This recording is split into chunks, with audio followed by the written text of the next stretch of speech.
One day, I found out I had autism. My family got me help. Slowly, I learned how to live with it better. Early intervention can make a lifetime of difference. Learn the signs at autismspeaks.org/signs. Brought to you by Autism Speaks and the Ad Council. Searching, searching, searching, searching, searching, searching, searching. The following program, The Family Meeting, is sponsored by Polaris Insurance Agency and Eric Grant, and to the extent of their guests. The views and opinions expressed therein do not necessarily. Here are news highlights from The Family Meeting. Alabama Democrat Doug Jones is trying to shore up support among Black voters in his U.S. Senate race against Republican Roy Moore by appealing for an end to the divisiveness that has long been part of the state's politics. Speaking at an event held at a predominantly Black church Friday night after stops in heavily Black areas in East Alabama during the day, Jones said he hoped Election Day will be historic for the state. I do too, Doug. Our vote will definitely decide this election. The body of a missing 3-year-old North Carolina girl was found in a creek less than a day after her mother's boyfriend was charged with hiding her body after knowing she didn't die of natural causes, authorities said. Investigators continue to stay tight-lipped about what happened to Mariah Woods, but they left little doubt Earl Kimry knew how she died and was trying to cover it up. He was charged late Friday with concealing of the death. A Chicago man has been arrested and charged with transporting undocumented immigrants after federal agents near the Texas-Mexico border found 12 people inside his tractor-trailer truck. The Border Patrol says Carlos Rodriguez was pulled over last week near Laredo after he failed to stop at a checkpoint on Interstate 35 north of the border city. Court documents show the 12 people in the truck were from Mexico, Guatemala, and El Salvador. An angry man about a parking dispute stabbed 2 people and then drove into a group of pedestrians on a sidewalk Sunday, leaving 1 person dead and several others injured, one critically, police said.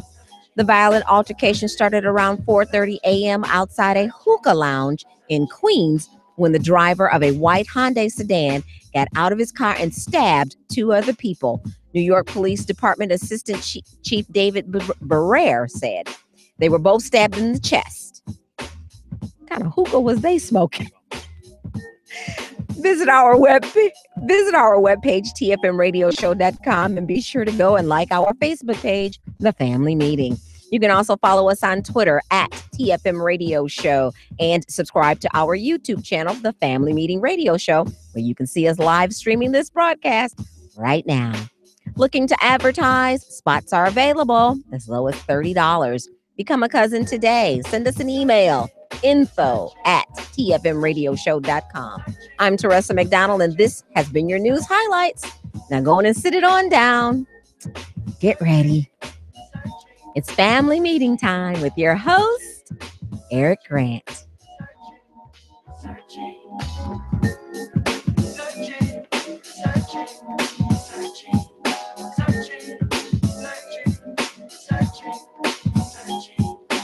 You're listening to Chicago's only independent progressive talk station, 820 AM WCPT Willow Springs and 92.5 WCPT FM DeKalb, Chicago's progressive talk. The name of my business is Mrs. Indecent Exposure. We are an intimate aromatherapy, massage, bath, and body shop. We have the best aromatherapy, bath, and skincare products available. You can find us in Chicago and on the World Wide Web. We're located at 6916 West North Avenue in Chicago, 3 blocks east of Harlem Avenue, 773-417. Don't forget the station ID. Exposure, The station ID, you didn't play it. EXPO.com. Did you? Okay. It's time to start feeling better about your health care. A WellCare Medicare Advantage plan may reduce your health care costs. You may be eligible for benefits you don't even know about. If you're new to Medicare, have both Medicare and Medicaid, or have limited income, now may be the right time for a WellCare healthcare plan. Don't wait any longer. Get the coverage you deserve and call 1-877-MY-WellCare to start having more benefits and more money in your pocket. With WellCare, you'll feel better about more than just your health care. Let us help you understand your options. Call now to set up an appointment with your neighborhood agent or to find out about a WellCare event in your area. Call 1-877-MY-WellCare today or log on to wellcarenow.com and you'll feel better in no time. Some plans are available to those who have medical assistance from both the state and Medicare. Please contact WellCare for details.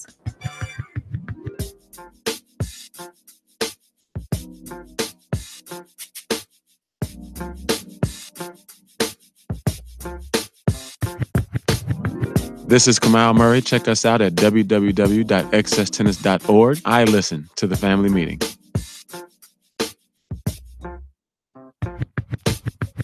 This is J.B. Pritzker, Democratic candidate for governor. Thanks for joining us on the family meeting. Grab a seat, y'all. It's family meeting time. Welcome to the broadcast.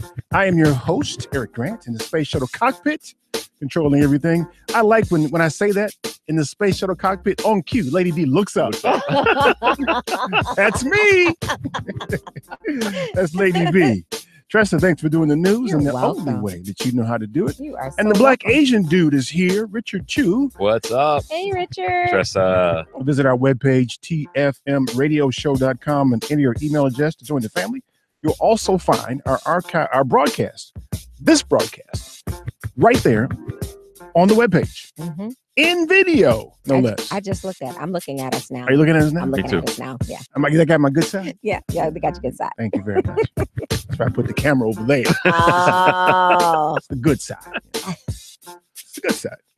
Right now, you can see it right there. You also can find our archived broadcasts and our music playlist, which we get people asking for. Where do you get your music from? Well, it's there. You can find it right there. Right on our webpage, tfmradioshow.com. Also visit re-register-to-vote.com, re-register-to-vote.com. Make sure you're registered to vote. Yes. It's going to be crazy in 18, baby. Crazy. Make sure it's going to be crazy week after next. Listen, this make sure you're in on the game, if anything. Yes. Re-register-to-vote.com. Go there. Make sure you choose your state and register to vote. Like us on Facebook at The Family Meeting Radio, on Twitter at TFM Radio Show, and on Google+. The Family Meeting is sponsored. Well, check this out. It's estimated that 13.1 million people in 2016 were victims of identity theft. Yes. 13.1 million people had their stuff, their identity stolen. I mean, we just heard about it like a couple weeks ago. There's a solution to that. Visit lookaftermyid.com. Lookaftermyid.com. Go there. Lookaftermyid.com. $6 a month and you got it. $6 a month. And protect your ID. It's important, ain't it? The number is 773-763-9278. 773-763-9278. We'd love to hear from you. The lines fill quickly. Somebody's in trouble. Somebody's in trouble. Ruh-roh. Wait, as we say that in Toad draws. Ruh-roh. And Toad draws. Like how Scooby used to say to Shaggy, ruh-roh. Ruh-roh. Yeah. So, wow, I never thought I'd see the day where I'm celebrating someone getting in trouble with the law. I know, right? You're in trouble, man. They ain't got a good tan. You're in trouble, man. You did it wrong. You Bubba and them in there. They rubbing their hands. Wait, last night, my wife and I watched the movie Inside Man. She had never seen it before. So we watched it. And I told her two of my favorite lines that I've said to you over time come from this movie. And one of them was when they're talking about him going to prison. He said, right. Well, he said, I'm going to be sitting on the beach sucking on a pina colada. And Denzel Washington says, when you go to prison, it ain't gonna be a pina colada and the two people, Bubba but Jamal and Jesus. Y'all know what I'm talking about, right? Yeah. So this is nuts. I mean, the whole thing is just nuts. It's tiring to watch what goes on the news now. Yeah, it is. Exhausting. I just sleepy, man. I get sleepy watching. Yeah. Oh my God, this stuff. So I switched the channel. Okay. Okay. So She's Gotta Have It on Netflix. She's Gotta Have It on Now Netflix. she's gotta have it. You know, there's a new version of it on Netflix now. I did not. No. Yeah, Really? There's a new modern version done by Spike Lee. She's Gotta Have. Y'all so country. Y'all so damn country. You didn't hear about She's Gotta Have It? No, but Spike did She's Gotta Have It again on Netflix now with a whole new Nola Darling and the whole nine. Oh, wow. Oh, It's a Netflix series I'm now. gonna have to look that up. It's dope, man. We got to get Spike on the show. That would be We should fun. get Spike on the show. That would be fun. I I'm gonna actually know a guy who works in his office too in Brooklyn. I should, Yeah. All right. You should have gonna been call there. him You and should work have on been that. handled that. you know, He's busy. yeah, it's hard. I'm going Spike- to work on that. I made a note. Spike ain't the best interviewer. I know. I mean, I mean, yeah, because when he came to Chicago, when he was like promoting his Chirac movie, Yeah. they ran him out of town with that mess. Unfortunately. yeah, he's not a guy that you don't just interview Spike. No. Not for a length. See, he would thrive here, Mm-hmm. but we'd have to hit the red button the whole time because Spike The whole time. he can't control himself. To lean on it. Just had to lean on it and put on like music in the background. I have to have my hand hovering or wait for Spike. Either that or I'll be able to Right. my finger point at him. Nah, Spike's better on like cable or something where he can say Mm. where he wants to say. But you know, Have She's you- Gotta Have It's on Netflix now. I'm gonna Okay. have to And check Alright. that I tell you, out. that's what I've been doing for my sanity is switching Changing the Changing. channel. because it's the same stuff over and over. He lied. Yeah. He lied too. He lied too. Yeah. And they lied. The Yeah. pro- And they lied about lying. Yeah, because it's not news for us. We knew this. episodes 10 now, Exactly. Yeah. Episode, lie times whatever, episode 10. And it ain't even the thing that's the problem. It's the lie about the thing Mhm. that's the problem. We've been shouting at the TV since November the 8th of election day. No, we've been shouting at the TV since June or Oh July yeah, of 2015. when it first came down when it that came to- escalator. Yeah, like, okay, y'all about to get Yeah. brutally awakened. Oh, what was that you said today, Eric, to me? Elections have consequences. Right. And listen, with this whole tax thing, by the way, Mhm. this whole tax thing, Consequence. it got consequences. Listen, you got these people running around. Yeah, Trump's my man, my man. All right, you just voted to raise your own taxes. No. Yes. And those people running around, like Eric just said, they just voted for, they left the back door open to their house and left and went shopping. Yeah. And then they And when came it came home, ain't all- nothing there. all that stuff gone. That's exactly what they did. Exactly what they did. But you right? can't tell them that though. Nope. Oh no, they get Noki though, because my man goes Yeah. down to what? He goes down to St. Louis or whatever and says, "Oh, it's going to be bad for me. This tax bill." Yeah. Man, yeah, it's bad for you. Yeah, no, not so much. You got, as Spike would say, you got the okie doke. Yeah, the you okey-doke. get hoodwinked. Bamboozled, as he said in Malcolm X. Malcolm X. Yeah. You got the okie doke, man. Yeah, you got hoodwinked. And it's Yeah. going to be interesting to see what certain callers have to say about if we're taking the position of the Democrats or the Republicans. No, it's just math, as Eric would say. Yeah. It's just math. Just math. And here's the thing. If you want to talk brass tacks, and really, I'm not a policy wonk, Mhm. but I pay attention enough, and I have an opinion. I don't disagree with cutting taxes. Everything that they did would work if they would put one provision in there that requires business people to spend the money in an economically Yes. nourishing way. Bingo. Right. Yes. You get this tax relief Mhm. only if Only You do if. this. you hire people and expand and blah, blah, blah. Mhm. And that's the one thing. And I think it was Sherrod Brown from Ohio. I think he tried to put He an absolutely amendment did. He that said, absolutely okay, if did. you're going to do it, make them spend it the right way. Right. And then the pushback was immediately, well, this is a free country. They can spend the money however they'd like. Right. Well, Wait. Which means the that premise is that you're saying you're cutting them because that's what they're going to do. But now you're saying well, you because can do it whatever you want to do. because that just goes to, the pushback just goes to show that trickle down isn't part of the equation. It And never trickle was down then. has never worked.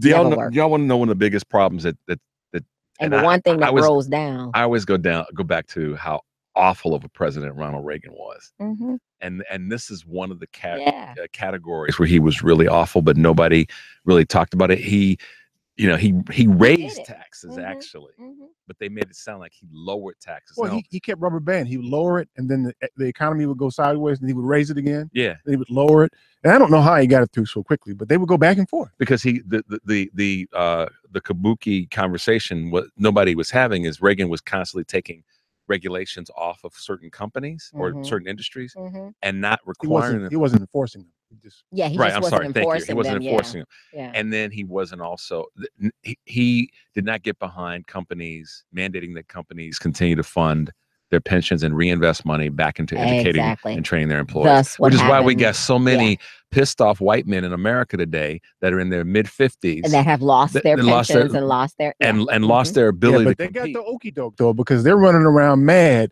but they're mad at the wrong person. Right. Yeah. They think that the black folks and Mexicans did it to them. Yeah, and it wasn't. No, it was the It white. wasn't. It was the white actor guy. Yeah, with people that look like you, dog. People that look like you. It was- What not? It What was, not? it was the white actor guy. Yeah. What you voted for? It's what you- He said a white actor. it was the white actor guy. Yeah. That's who messed y'all was up. another bad white dude idea. It wasn't, Another bad white. it dude wasn't idea. me, Eric Jamal, and No. and Wasn't Pookie in Kanisha. them. Wasn't No. Pookie in them. No, if you caught hell, we caught the bottom of hell. Thank Please, you. we were digging out. We were digging a bigger hole in hell to escape the hell we were in. Man. But we've been So- knowing this was coming, so We've been we- trying, and we've been trying to tell people. But when we say something about it, Thank- talked about the Yeah. math and the business cases. Yeah. Eric always says, they ain't "Oh, listening. you guys are pulling a race card." No, fool. We're No. trying to help you trying out. to help you. You don't know. No. You So can learn a lot. I can say fundamentally that I agree.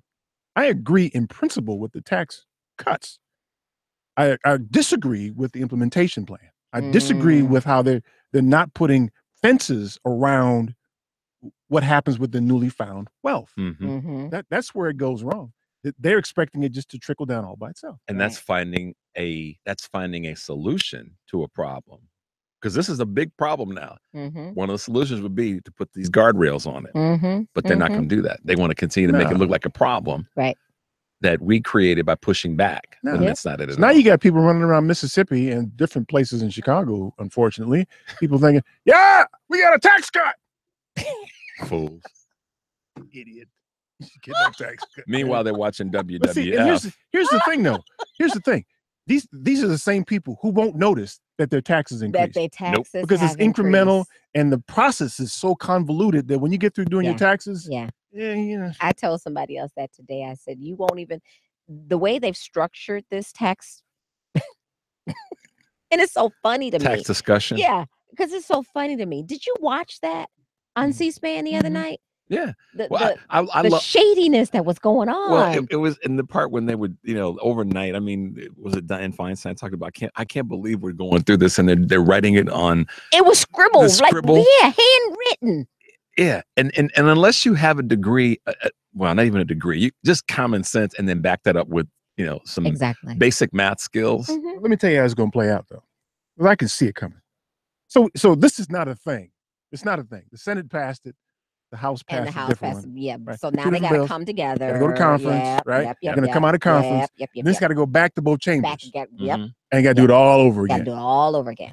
And they got to do it before like April, because after that point, No. They're trying to do it before Christmas. I know, but once they go through all these gyrations, when we know they're gonna have to restart all this, maybe not. I could be wrong.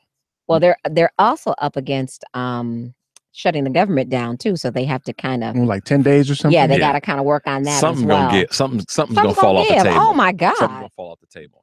the cliff is real close. And these Republicans, and both in the Senate and in the House of Representatives and in the governor's mansions, they better watch out, because Yeah. we're about to so- solve some problems. So what's going to happen is that these are people who are going to take a position where they're going to say, I voted for tax cuts. Own it. Right. They're going to, that, right. Oh, Yeah.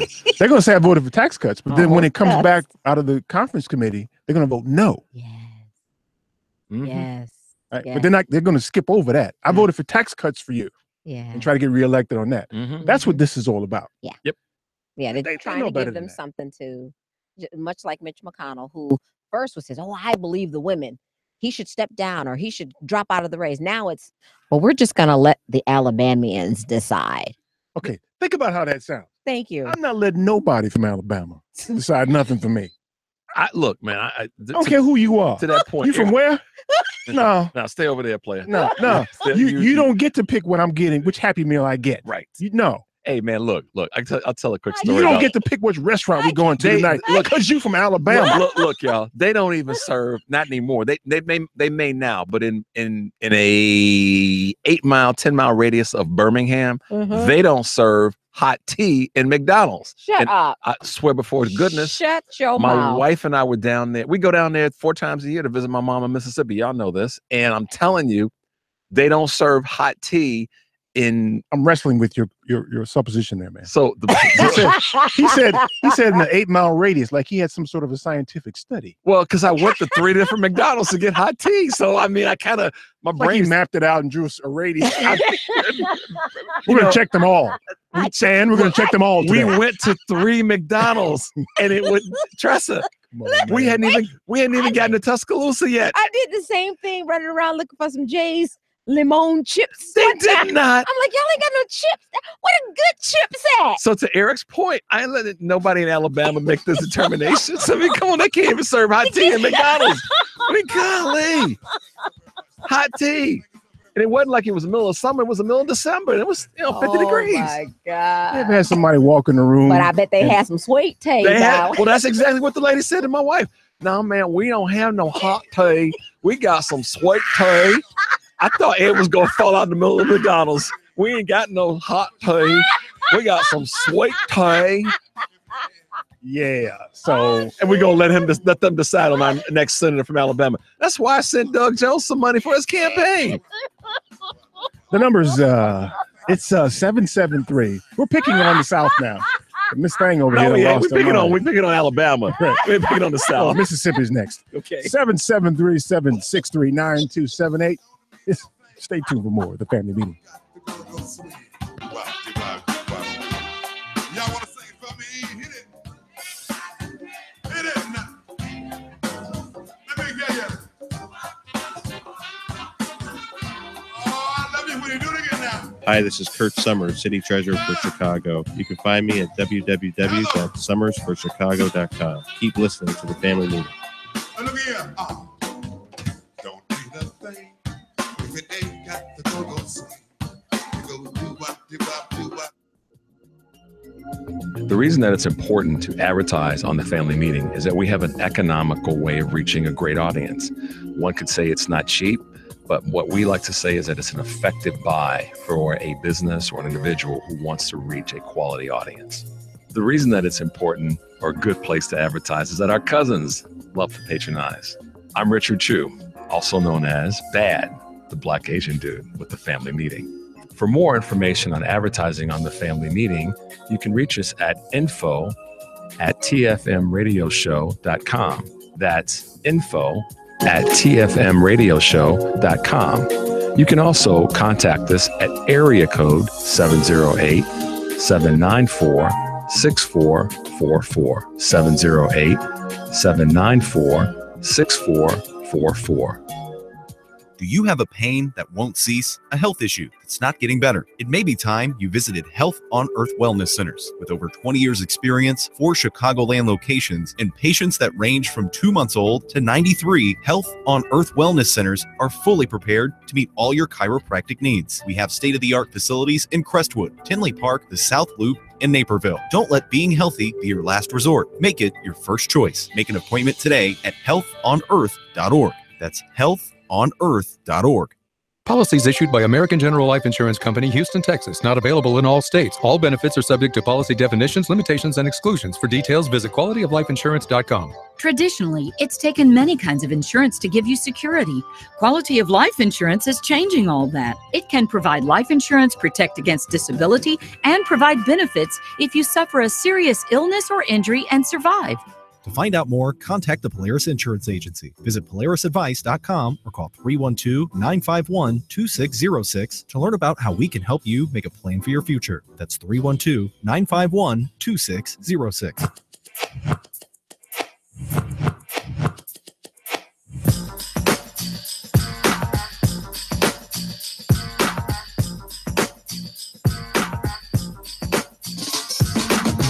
I'm the one you really want, but you just can't see it.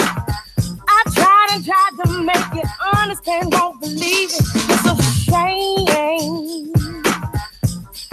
You're missing out on a good thing. And it's a shame.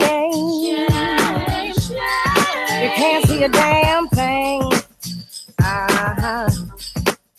Well.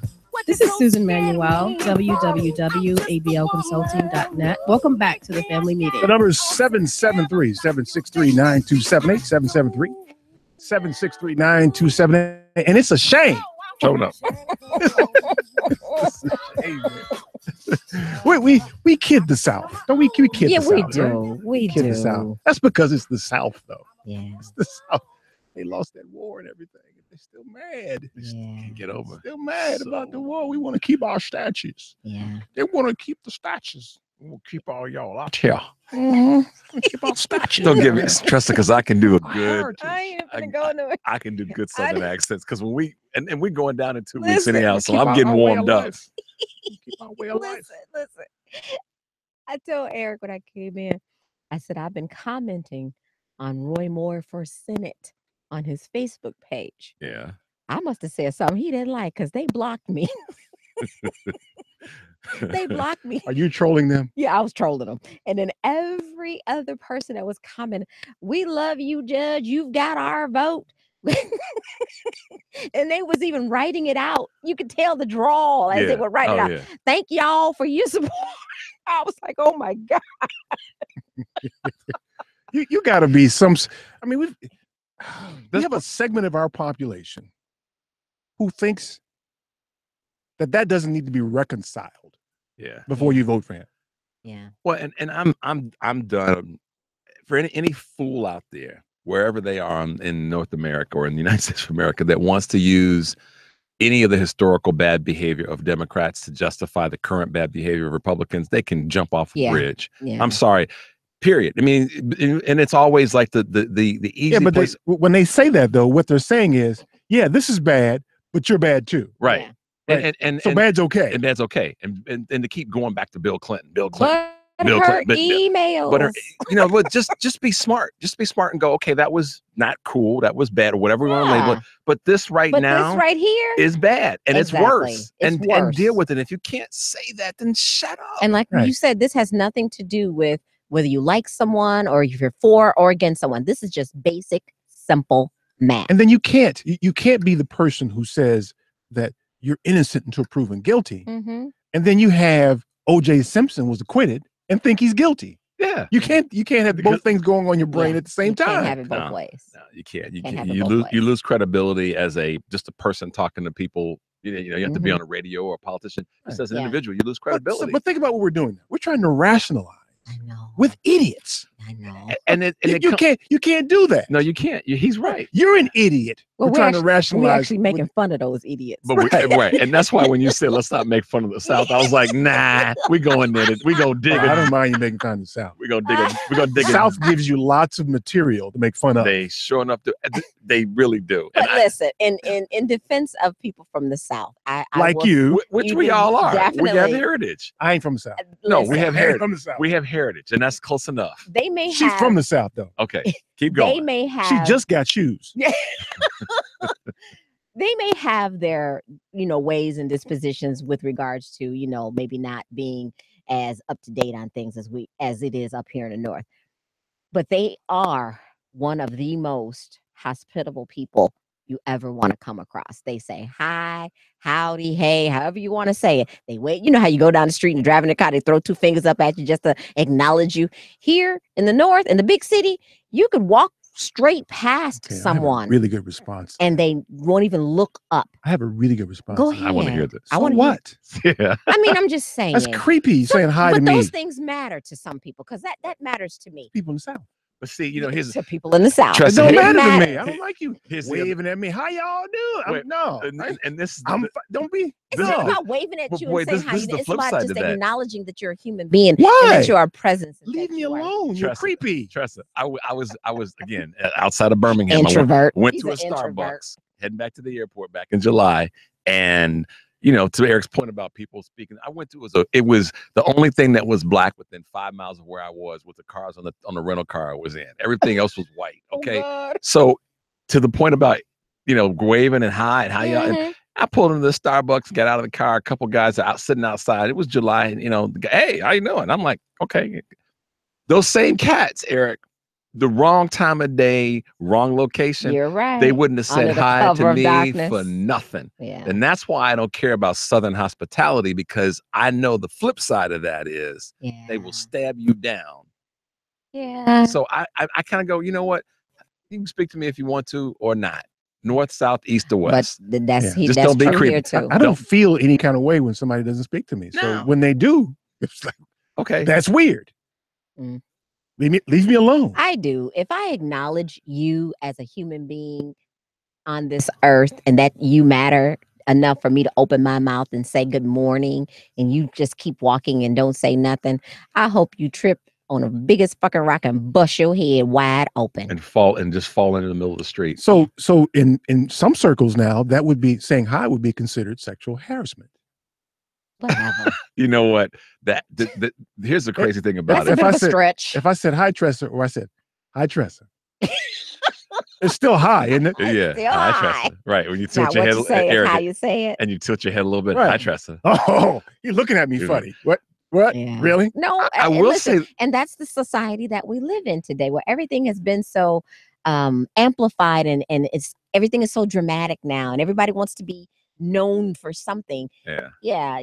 Come on now. By the definition they're using now, when I go back to Howard's homecoming, I'm sexually harassing a lot of people because I'm giving them big giant hugs and I'm telling them how much I love them. Yeah, and you look good, and exactly. To that point. A couple days ago, there's two women in my office, 166, 162, and they both came by my office and said some profanity that I won't repeat about how upset they are. And this one woman is moderate, probably Republican. The other one I know is a Democrat. They both said to me, and they came at the same time to my office. They both said to me that they are just way upset with how so many women are.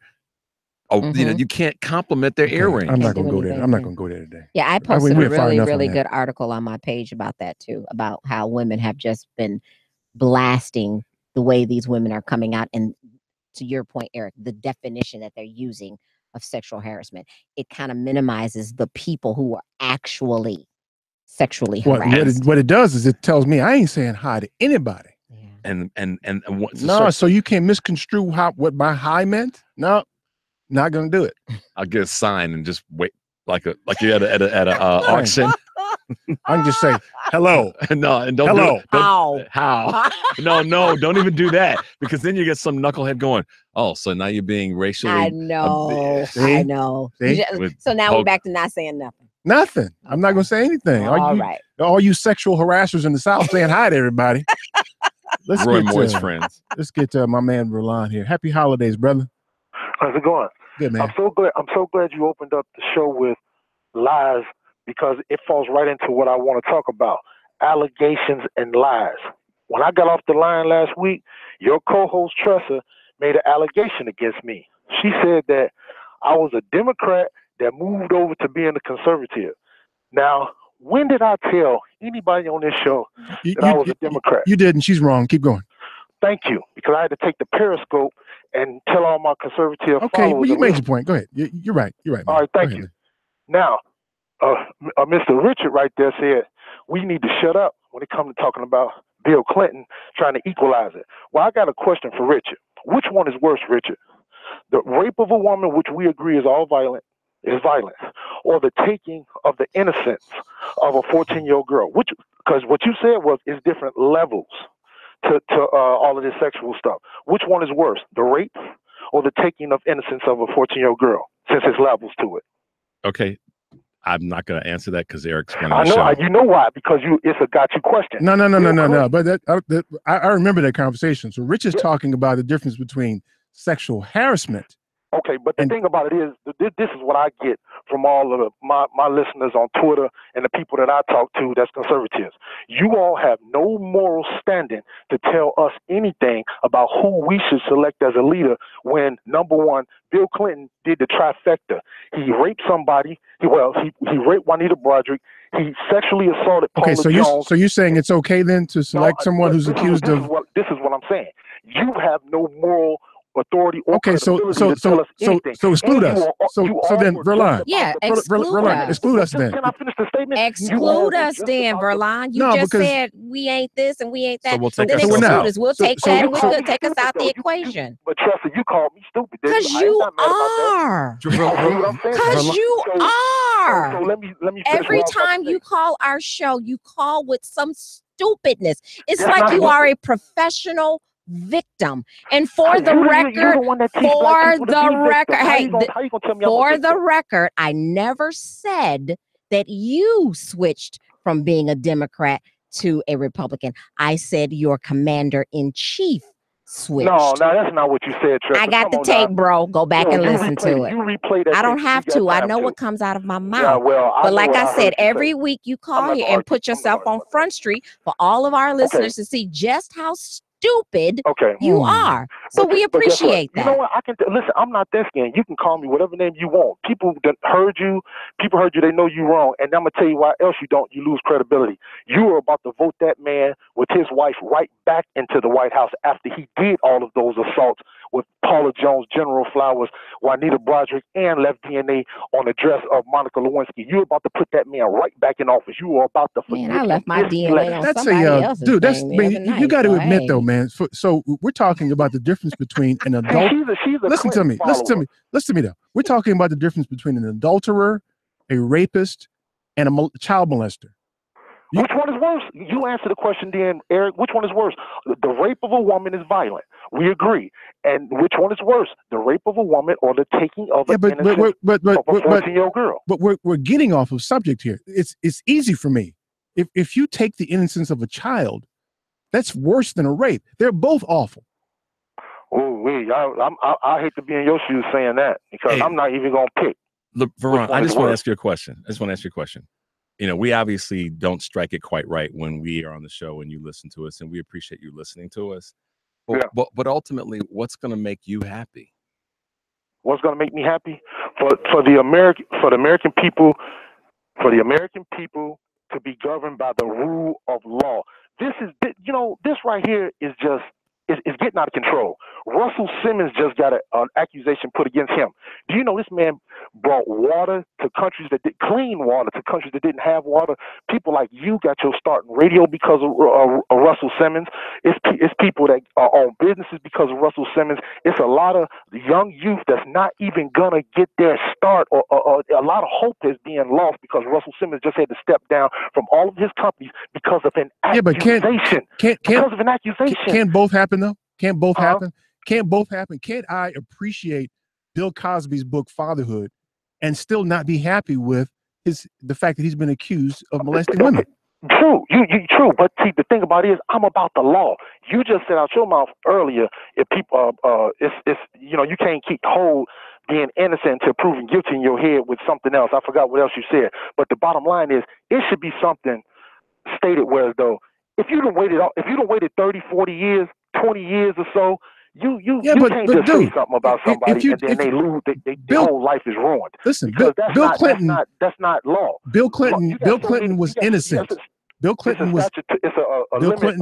Bill Clinton has not been convicted of anything except lying. Yeah. So he's innocent too, then, in your book. But at least the thing about it, the difference is always Monica Lewinsky. Always about Dude. Wait. wait. You got to acknowledge that, man, because by your logic, Bill Clinton is innocent. He hasn't been convicted of anything. You missed my whole point, Eric.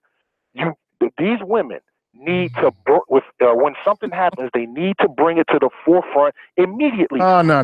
Then you don't understand. You don't understand the psychology behind rape culture. You don't understand that. You don't understand that. Monica Lewinsky a strong woman. She's super strong. You don't understand that, and it's offensive to women to suggest that you need to step up now or never step up, which is really what you're saying. It is very offensive. Because you ruining people after you done waited 30, 40 years. Oh, no. If you rape somebody, you ruin yourself. them. You ruin yourself. Guess what? Thank you. The law say you got so much time to bring those charges. Dude, you need to study something about rape survivors. He wants rule of law, but if there's no statute of limitations on murders, right? What about so law? if I was murdered 20 years ago, and then the person wasn't found out for 20 years. There's no statute of limitations on You murder. can't have it both ways, No, Verlon. you misconstruing the law. Listen. No, since dude, we are doesn't so work, man. out of touch, Verlon, with you, It doesn't then work why today, even man. call? There's no statute of limitations on Well, murder. hey, dude, I gotta move, man. I appreciate you though, dude. I really do. All right, man. Yep. All right. That's Yeah, it's just we're not gonna do that today. We're not gonna do that. No, we're just not gonna do it. So here's what I don't want to happen. I don't want the rest of the calls to follow up on that conversation. Please don't. Please don't. No, because I appreciate Verlon. I appreciate him listening and stepping in and expressing himself. I want to hear from Verlon and those like him. I do. But I'm not finna go there on the rape thing. No. You need to say it now or don't. No. Yeah, that's crazy. That's No. offensive. Okay, on so what I'm many going to do is go levels. to the phones, and as soon as we get off this next break, I'm going to go right to the phones. I see my man, Big Art's here. I see Chris calling from Detroit City. Margaret, Chris, Russ, Lisa, Paul from the Northwest Side. I see all you guys. Stay tuned for more. The Family Meeting. I got into her mental law on purpose, and with alertness as I flirt with her emotion. Walls we built up out of nervousness was broken. I reminisce on how this black door had to open with the energy that got the whole summertime smoking, very hypnotized. When it was time, we spent time. It's no way to rewind or prevent time from slipping away like day into the dark, and the way that things. This is fall Abdel apart Shakur, will make Mr. some Know-It-All. start to Keep feel listening more. to the Family We Meeting. insecure, but for whatever reason our relationship remained mature, even when she caught feelings, cause I stay on tour as I. This is Richard Chu, owner of First Capital Insurance Group, and my message: do what is doable. We each have a different measure of financial success. My mission is to help you define your financial goals in light of a realistic budget and time horizon. I want you to have a great year and a great life, but we have to keep it real. Is your retirement plan giving you the protection, interest rate, and cash you'll need in retirement? If you've had issues with your 401k, IRA, or other financial programs, give us a call. We have proven solutions and we can help. My direct number is 312-243-3907. Let's talk soon, or visit my website, firstcig.com. That's the number 1, stcig.com. The name of my business is Dream Creations Gift Boutique. We create beautiful balloon arrangements, balloon decor for celebrations, gift baskets, and basically anything that's giftable. We are located at 8613 South Cottage Grove in Chicago's Chatham neighborhood. Our website is www.dreamcreationsgiftsandballoons.com. Our phone number is 773-72-DREAM or 773-723-7326. People should go to our store because I am the balloon queen. Everybody deserves the best, and we provide it at Dream Creations Gift Boutique. My name is Shondell Brown, and I am the balloon queen. Are you looking for the best residential and commercial laundry service in the Chicagoland area? Then you want PleaseDoMyLaundry.com. That's PleaseDoMyLaundry.com.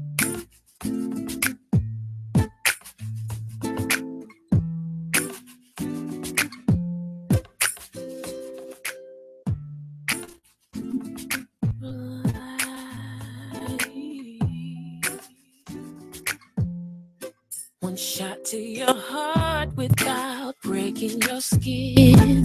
No one has the power to hurt you like your kin. Kept it inside, didn't tell no one else. Didn't even wanna admit it to yourself. And now your chest burns and your back aches from 15 years of holding the pain. And now you only have yourself to blame if you continue to live this way. This is Rodney Harrington. Welcome back to the Family Meeting. I had to let India play for a minute. I love Yeah. that Girl, song. groovy, man. Girl, India's groovy. I was in the grocery store the other day, and Because I hadn't told you to get your ass to the grocery store and give me some potato chips. she was actually down the aisle, but on her song "On I and can On," just see that too. Rich. Hey, man, I listen. What you doing? Get your ass up and go to the grocery store. But you know Ann is not like that. Nope. She says, now, Richard, Not around us. get your ass up and go get me some tater chips. some ranch Doritos. Yeah, some Rich Doritos. Hurry up. And hurry up. But On and On came on. Be dillying. And Dilly. And don't bring back sweet tea. All right, so Dilly. I promised I was going to the phones here. Yes, Let me go you right did. to the phones here. What's this inner circle thing? Is that Matt? Matt, what's up, man? Bad boys, what's Slim gonna do? What's Slim gonna do when they come for you? Now look. I never heard that version. Now I look, never heard that version either. and that's the only time you'll ever hear. Thank God for that. That's right. All right, let's clear up a few things. So Mr. Flynn is officially under arrest. They are tightening the noose ever so slightly around orange fathead's little neck. Although I don't think his neck is very little. It's about the size of the moon. And when this actually comes down, and they finish building this carefully constructed obstruction of justice case against this man, it is going to be a good day. That day I'm going to come in, I'm going to bring pie, going to bring chocolate cake, going to bring some food in, chicken, sausage, whatever. And we're going to have so much fun celebrating that day. Now, after last week, I got to thinking, I'm not even going to say his name anymore. Not Trump, because you can't go anywhere without Trump. But you know who? That other caller of yours, as Steve likes to say, that other caller of yours, I ain't going to say his name no more, because after what he just said, he doesn't deserve that. He doesn't deserve recognition. Although I will say that if he were to get his own radio show, it'd probably get canceled because nobody would listen to it. So I hope everybody has a good day. Ressa, just for reference, you did say that the president was a Democrat and then he became a Republican. Richard, I never really understood his problem with you.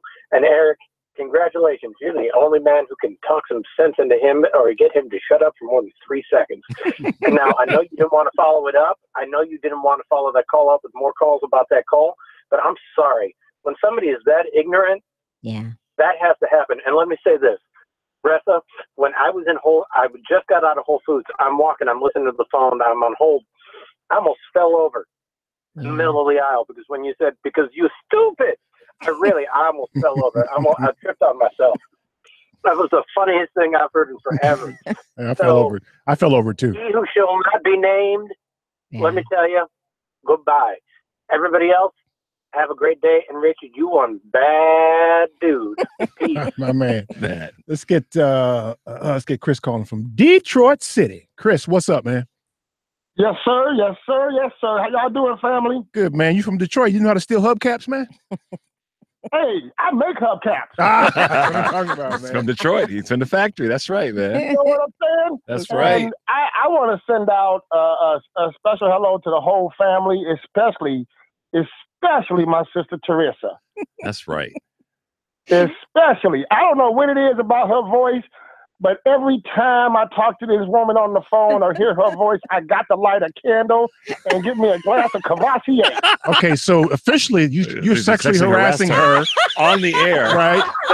And that's a matter we'll have to deal with now with HR because of you. There's going to be a congressional hearing about this, Chris. We're going to have to fly to Detroit and depose you. You know what? You don't have to fire me. It just is what it is. I'm actually sitting back right now waiting to get sexually harassed myself. Oh my goodness. Oh my goodness.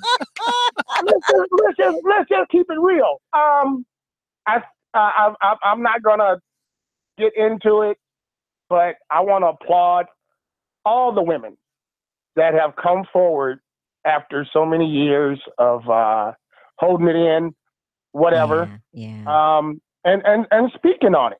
I think these are powerful women, And it only takes one to open the floodgates. Yeah. And the floodgates are definitely open. Big ups to you, Chris, for saying that. All these men, me personally, I have never, no means no. Let's just get that straight for all men and women. Because I've had to tell a few women no. Player, my man. You know what I'm saying? Yep. But I think all women are strong at this point. I think it's only going to get worse before it gets any better. There are going to be more allegations brought out, and it's sad, but it's a good thing because these women are healing. Yeah, they need to get their voices out. But everything. But Chris, man, but Chris, all joking aside, all joking aside, I mean, according to how people are defining this now, don't you think you may have harassed somebody in the past and you may have to apologize? I don't feel like I have touched any woman. Touch? No, I didn't say touch. I didn't say touch. Well, harass. Well, I think I think all men at some. I work construction, and your ass is harassing somebody. You see you harass somebody. Woman walk down the street and you whistle. That's harassment. Yeah. Right. They don't want to hear that. So now I just carry a horn. Just blow a horn. Well, I mean, harassment is harassment. I don't care how you say it. I don't care how you spell it. It's whatever. I guess would be considered whatever the person considers harassment. So have you done it? I've said some. You stuttering, brother. You stuttering, man. Why you stuttering? Well, I mean, it's yes or no. Speech impediment. You see, get a speech impediment. Oh man, we ain't going for this today, man. It's a yes. It sounds like it's a yes, right? I'm sure I have at some point. Right. So shouldn't you apologize now? Why don't you apologize? Go ahead. Go ahead and apologize while you're on the air. To all the women that I have harassed in the past, I truly am sorry. I apologize. And if I could make it up to you, I would. How you gonna make it up, player? I shouldn't do that. His phone for the ring off chain right now. Dude, you harassed me back in 19 in second grade. I need you to make that up to me. Yeah, exactly. Second grade. Well, you know what? Like Patrice O'Neal, the comedian, said, there really should be a harassment day. Yeah, where it's legal to harass people. I never heard that one. Yeah, get it all out in that one day. That's right. Yeah. And I think it should be the Tuesday before Thanksgiving. Why the Tuesday, Chris? Well, I mean, you got to give Thanksgiving for the harassment. It's the Tuesday before, and then you thank on Thursday. Oh God! Yeah. Hey, Chris, man, have a good one, bro. We appreciate you, man. Bless you guys. All right, Thank man. you. Take care. Let's get Margaret. She's calling from Flossmoor. What's up, homie? Well, hi there, Eric. How you doing? Good. How are you? I want to know that you talked earlier about the GOP tax scam bill going back to a reconciliation committee. Speaker Ryan has already said that the House would vote on whatever the Senate passed. So there is not going to be any reconciliation. Wow. What people need to do is really get loud, get angry, get out there. Tomorrow is a rally outside the Board of Trade at LaSalle and Jackson at 12 o'clock against Peter Roskam, Congressman Peter Roskam, who's one of the authors of this bill, Illinois 6th District. If you're out in the Downers Grove area, he's your congressman. People need to get loud. You need to seriously just check. And there are other events in the area. If you go to TrumpTaxScam.org, TrumpTaxScam.org, you can find a number of other events in the Chicago area, north suburbs, south suburbs, etc. But we really have to get loud and make some noise and tell these people that they're going to lose their jobs. So, for doing this. So you should also encourage people to visit the website reregistertovote.com. Make sure they're registered. Because that's where you make a difference. Yeah. Absolutely. And check your registration. I was working with people on getting petition signatures today. I was looking up addresses, making sure they knew what district they're in. There are lots of things that we can do. But again, take a look at Trump Tax Scam or NotOnePenny.org is another location for information. NotOnePenny.org. Push comes to shove. One of my favorite tools for reaching Congress is to text the word resist, RESIST, to 50409. And one can send a fax to your congressman or senators or governor any time of the day or night. Repeat that one more time. Hey, Margaret, I'm not to cut you off. Do us a favor. All that you've just given us, I can't type fast enough.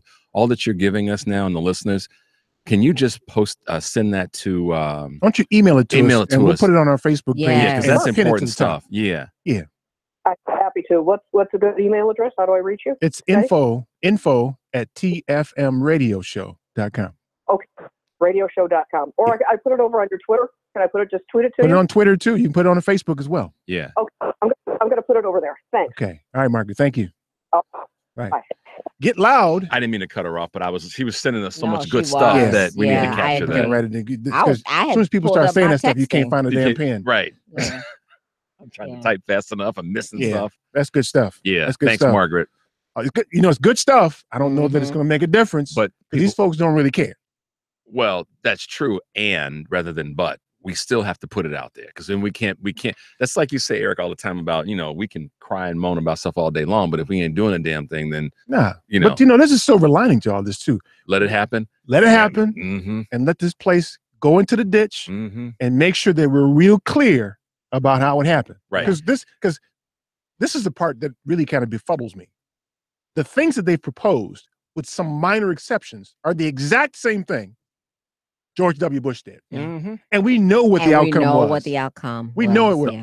So that's just stupid for you to think that you can do it this time. This time it's going to work. And it's going to be different. Right. And on top of that, we got attacked during that same period of time. Sure did. So that's insanity. Do the same thing over and over, expect different results. Yeah. Let's do it again. Well, at the end of the day, that this is just people who are either too lazy, too stupid, or weak-minded to not push back on this. Because, I used to say all the time when I hear a guy who was quote unquote middle-class white suburban dude upset about what Democrats were doing or not doing. And I would say, but look at the policies that Republicans are putting in place. They're hurting you. Yeah, but here's the other thing though. You don't hear nothing about policies from Democrats. Nothing. Solutions. You don't see a clear contrast. A response. Right? Because it is true that the tax code needs to be revised. But you don't see none from Democrats. What's the solutions? Yeah. What's your solution except that's stinky? Yeah.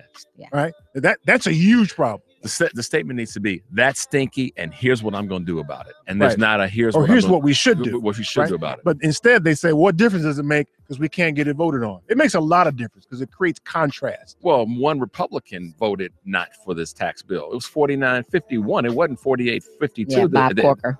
Yeah. So Bob Corker don't care no more. He don't. Like whatever, punk. Bob Corker's gonna switch parties. There was a few people who I felt like shouldn't have voted the way that they did. I can't believe Murkowski did. Murkowski. That's why I told people McCain. don't believe the hype when she not to talk over you, but when she voted on the she's voting so she can say she said yes. That's all. I tell you, when it comes back, the House may vote for it because they're all lunatics. The Senate is a little more deliberative. Yeah. I don't think it's going to get through the Senate. Yeah. I don't think so. 773-763-9278. Stay tuned for more of the Family Meeting. I'm working hard, trying to make things end me. I'm not going nowhere. Baby, please believe me. I'm right here. Don't you come around. Just come around. Baby, have no fear. I'm right here. Don't you come around. Hi, I'm Chris Boulware, founder of itsashort.com. Keep listening to the Family Meeting. Just come around, baby. Policies issued by American General Life Insurance Company, Houston, Texas. Not available in all states. All benefits are subject to policy definitions, limitations, and exclusions. For details, visit qualityoflifeinsurance.com. Quality of life means health and peace of mind. Quality of life insurance means protecting your family if you die, but it can also provide income if you suffer a serious illness or injury and need financial help to maintain your lifestyle. To find out more, contact the Polaris Insurance Agency. Visit polarisadvice.com or call 312-951-2606 to learn about how we can help you make a plan for your future. That's 312-951-2606. Polaris is introducing a way for you to get empowering financial advice. Save and plan. If you are like a lot of people, you'd like to work with a financial planner, but don't know if you earn or have enough to invest. Save and Plan will allow us to work with nearly anyone from young professionals to retirees looking to travel the world. Save and Plan is simple. Just sign up to save on a systematic monthly basis directly from your account and gain access to a planner and our planning services. Once you sign up, Polaris gives you a customized financial plan, a real person to speak with, and information to help you make good financial decisions. Your dedicated planner is just an email or phone call away. Save and Plan offers empowering advice for everyone. Visit us at polarisadvice.com. Call us today at 312-951-2606 or email us at polarisadvice.com. That's 312-951-2606 or email us at polarisadvice.com. Save and Plan, empowering advice for everyone. Securities, insurance, and advisory services offered through FSC Securities Corporation. Member FINRA SIPC. Insurance services offered through Polaris Insurance Agency, Inc., which is not affiliated with FSC Securities Corporation.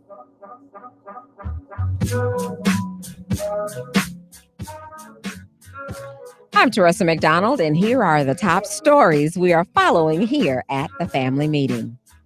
Disparaging reactions to Prince Harry's relationship with actress Meghan Markle have highlighted the racism and class snobbery that persist in British society. Is snobbery a word? It's snobbery, Like yes. slobbery, snobbery. The American will become the first person who identifies as biracial to join the upper echelons of the UK's royal family when she marries Harry in May. But some Black women said coverage of the Los Angeles native's roots by some media outlets is indicative of the underlying racism that they experience daily. I feel like racism in the UK is pretty insidious, said Paula Apkin, a co-founder of Black Girl Festival, which celebrates Black British women. She added racism tended to be not as openly acknowledged as in the US. Following the royal engagement, the Daily Mail publicized one of its stories with a tweet reading, "From slaves to royalty, Meghan Markle's upwardly mobile family." Last year, the newspaper suggested that Markle was almost straight out of Compton. Wow.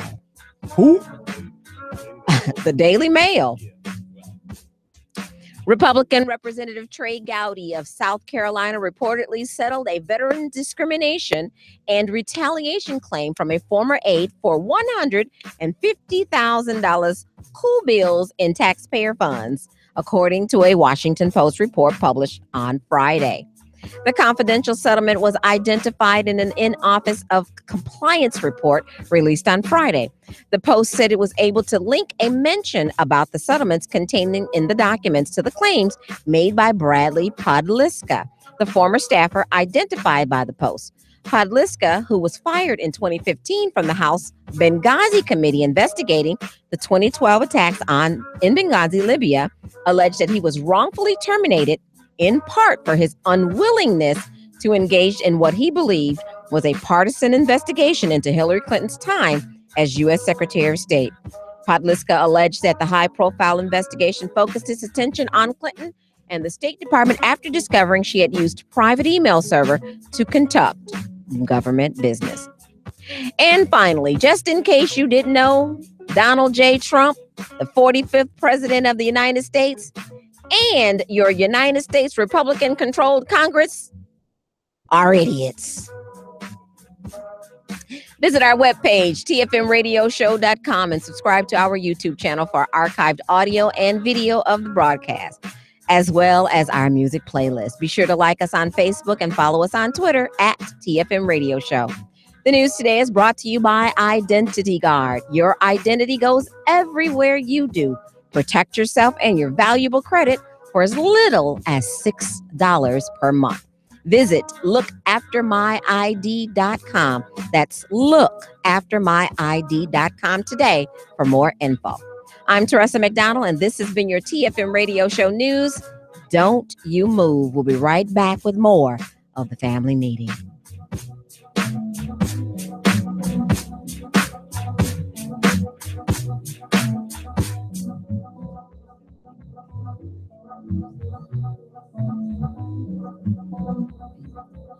You're listening to Chicago's only independent progressive talk station, 820 AM WCPT Willow Springs and 92.5 WCPT FM DeKalb, Chicago's progressive talk.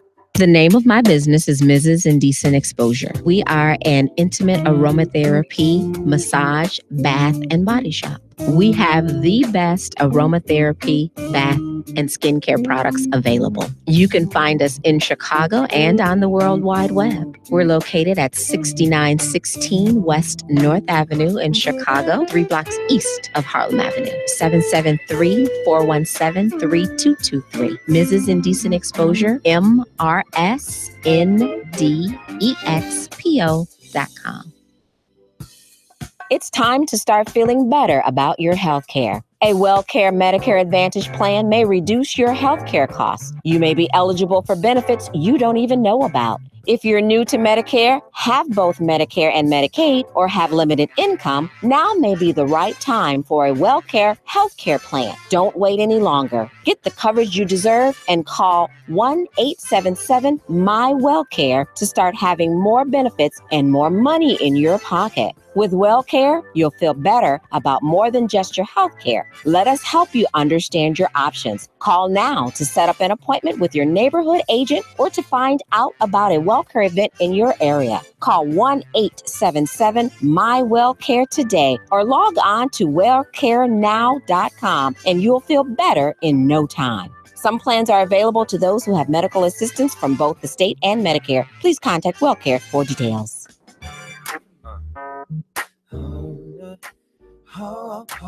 Yeah. All right.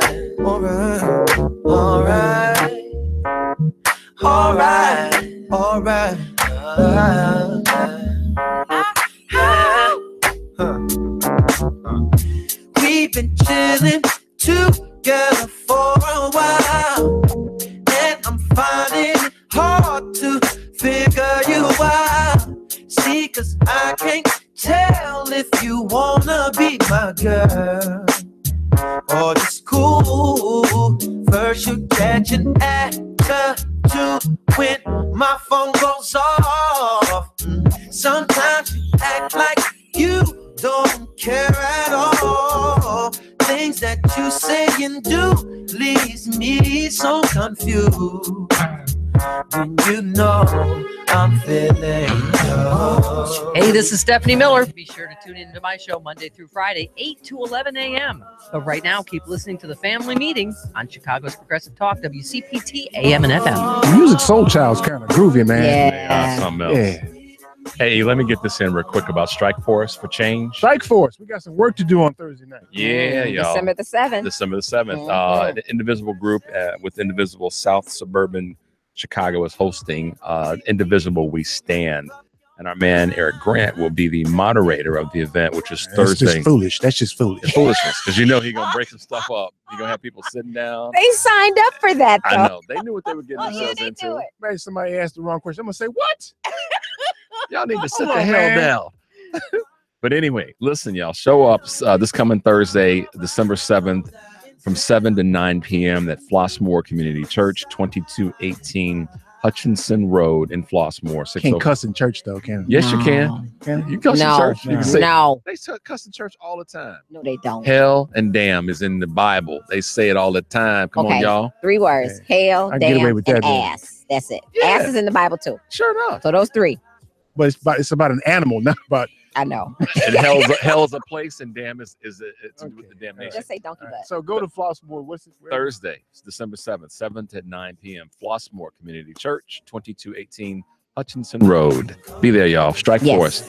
Eric's going to be moderating. 7 p.m. Thursday. Show up. Moderate. They want me to moderate. Like I'm supposed to be the reasonable voice in the room. Well, that's imagine that. The reasonable voice. What's so damn funny, man? Well, we're laughing at you because you're right. No, that's a good laugh. No, but she laughing too damn hard, man. Oh, come on. Well, now it's so damn funny, man. Now you're being unreasonable. You got callers. You see? Yeah. You can't have no big belly laugh We're about trying that, to though. prop you up. if I want We're to. laughing at It's them. humorous. It ain't funny. This is America. Eric, we're laughing at Damn it. them, not you. Dadgummit. He had a big belly laugh about the whole thing. It ain't that damn funny. Okay, fine. We can't support him for nothing. I'm a grown man. I can get away with this. Line one, please. Let's start with my man Big Art. What's up, man? We lost you last week. Yeah, man. I was working with a little raggedy G phone, man. Lost the signal. At least he admitted he got a raggedy phone. He had a hamburger phone. Yeah, man. But I'm back here. Hey, look, you guys have got to stop making Miss Teresa laugh so hard. That's a woman. She got a funny bone. She gonna have an accident in that studio She one gonna day. bust a vein in her head. Oh man, she got to go to the ladies' room and regroup. You know, listen up. Come on, stop making her laugh so hard. Got a serious funny bone. Hey, I'm gonna make this pretty quick. Richard, last week you were talking about the untold history of the United States by Oliver Stone. Yes. I checked that out this past summer. It is great. Everybody, it's a little bit of time you got to spend with it, but if you really want to understand the politics and everything around the wars in the 20th century, check that out. And he didn't. He wasn't bipartisan. I mean, he was bipartisan. He wasn't partisan with who he. No, he didn't take sides. No, he didn't take sides. He just gave you so much information and historical fact. It overwhelmed me, especially the part about we not having to drop those bombs. Okay, so Art, how frustrated are you to find out that there's a whole segment of the population that don't care about all that stuff, all that facts and learning stuff? I'm going to go on to something else. I love the way you guys pull out the ladder and start at the bottom of the intelligence pool with Mr. V, and then work your way up. And you know, it's to some people who have some critical thought, can digest both sides of an equation and figure out what something reasonable. It's beautiful strategy. And I'm gonna let you get to the next call is by just saying about our president oblivious. And this will probably be the most important thing I'll say. Eric, what is going on with that yellowish orange cotton candy sitting on that man's head? And why he wrap it around his head like that? Wrap it around. Doesn't he have any boys to let him know how foolish he looks? Sound like me, Verlon talking about the rule of law. They've been breaking laws before they even got in there. Man, that's all they've been doing is lying and breaking laws. Come on, bring it, Art. Preach, Big Art. That's all they've been doing. Big Art, my What are man. you talking about?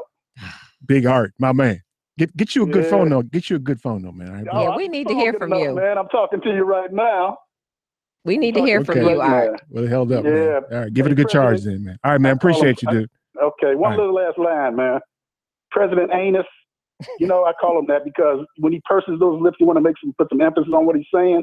He purses those lips and nothing but lies and crap come out of it. Ooh, right now. That's an ugly. The visuals on that are ugly, man. I know. I try to keep it Oh clean. man, see, I can't even eat dinner tonight because of you, man. Yes, you can. You're greedy behind crazy.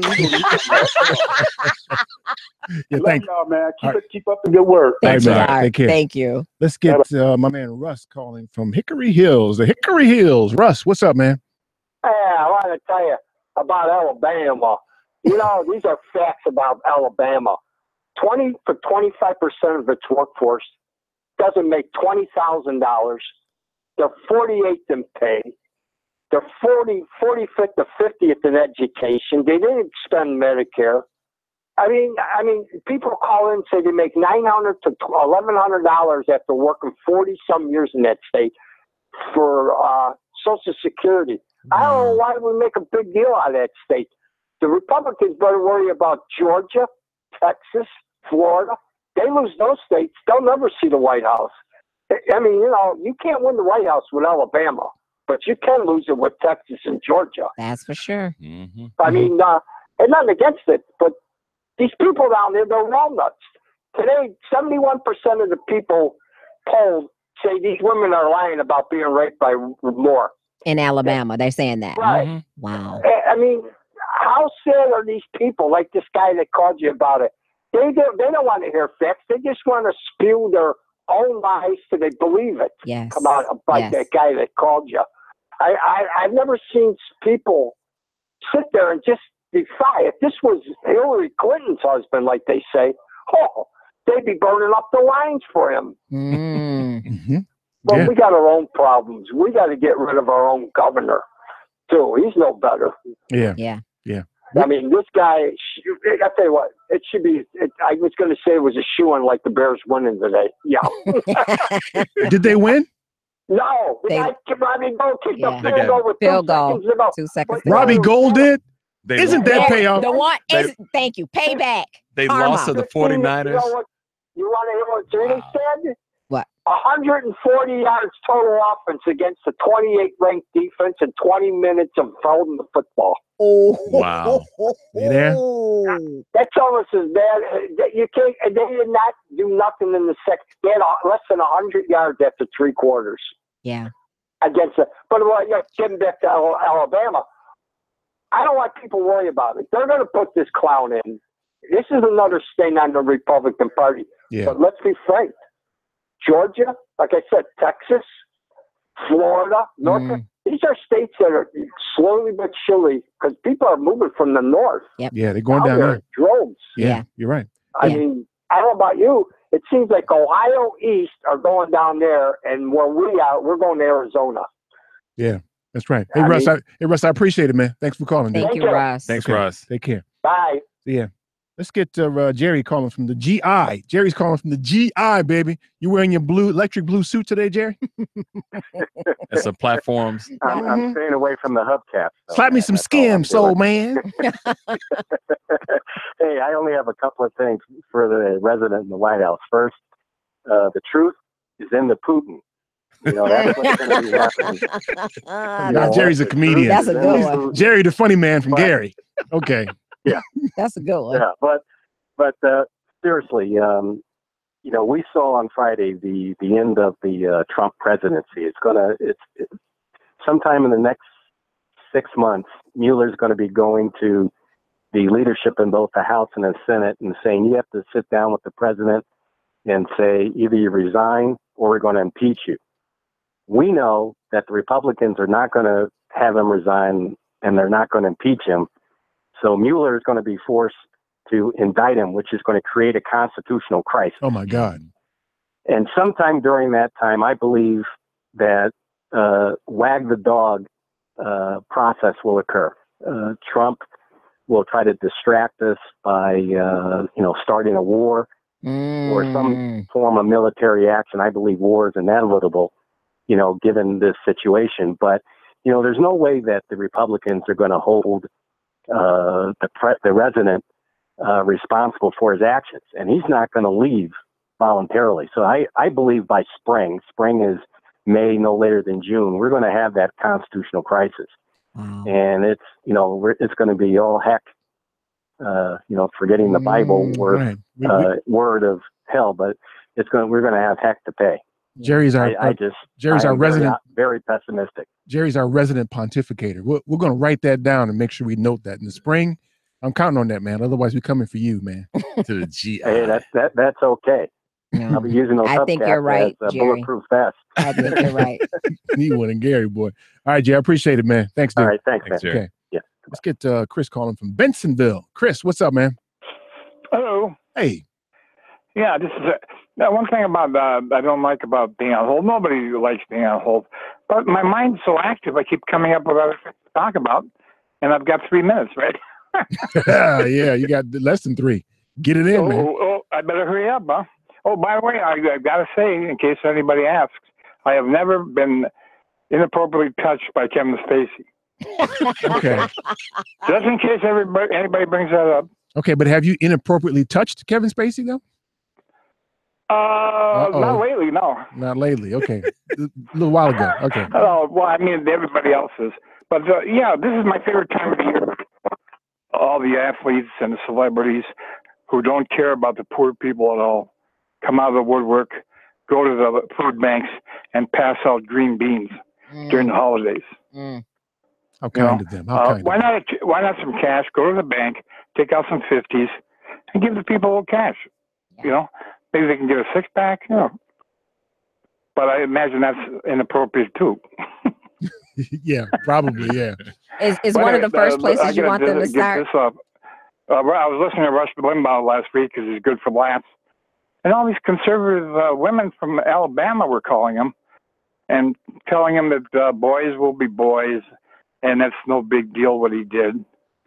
And all that. They get, he's got a lot of supporters, which is unbelievable as it sounds. It's Alabama, man. Yep. It's Alabama. Yeah. Well, it's the South. I guess we can expect that.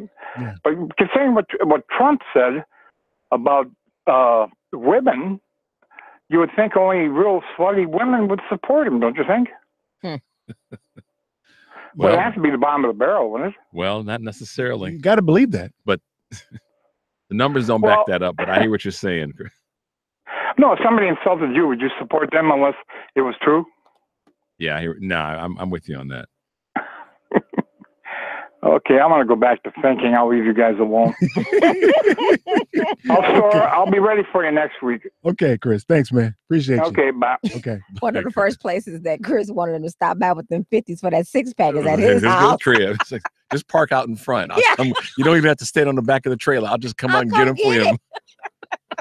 We love Chris. Yes, and the guy that called him before Chris, I forgot his name, but he was right on point too. Jerry. No, Jerry. not before Jerry, but anyhow, Art. yeah, Oh, okay. hilarious. Big Art, the raggedy phone, hamburger phone. What hilarious! Or Yeah. or as Kurt from Cali says, that old phone. That old phone. Flintstones phone is screaming. Okay, stay tuned for more of the family meeting.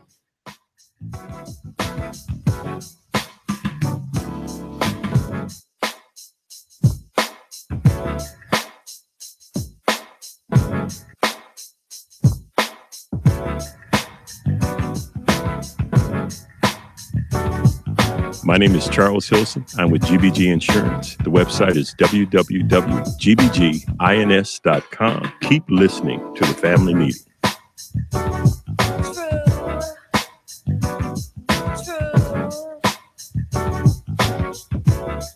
Do you have a pain that won't cease? A health issue that's not getting better? It may be time you visited Health on Earth Wellness Centers. With over 20 years experience, 4 Chicagoland locations, and patients that range from 2 months old to 93, Health on Earth Wellness Centers are fully prepared to meet all your chiropractic needs. We have state-of-the-art facilities in Crestwood, Tinley Park, the South Loop, and Naperville. Don't let being healthy be your last resort. Make it your first choice. Make an appointment today at healthonearth.org. That's healthonearth.org. Policies issued by American General Life Insurance Company, Houston, Texas. Not available in all states. All benefits are subject to policy definitions, limitations, and exclusions. For details, visit qualityooflifeinsurance.com. Quality of life means health and peace of mind. Quality of life insurance means protecting your family if you die, but it can also provide income if you suffer a serious illness or injury and need financial help to maintain your lifestyle. To find out more, contact the Polaris Insurance Agency. Visit polarisadvice.com or call 312-951-2606 to learn about how we can help you make a plan for your future. That's 312-951-2606. Is your child prepared for the school year? Getting started early means a better chance of getting ahead. Masters Plus Tutoring in Homewood is the program that works. No matter what your child needs to prepare for the coming academic year, better study habits, organizational skills, or time management, Masters Plus can help. In fact, they tutor students in all subjects from kindergarten through college. Perhaps ACT, SAT, or Catholic high school prep are in order. Just visit mptutors.com and request a consultation.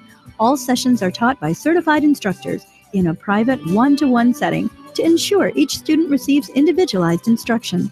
Whether your child is at a basic level or reaching for advanced placement, Masters Plus Tutoring can help. Call 708-798-8400 or visit them on the web at mptutors.com. Mention WCPT and you'll receive a $25 tuition credit with a purchase of 4 hours or more. That's mptutors.com.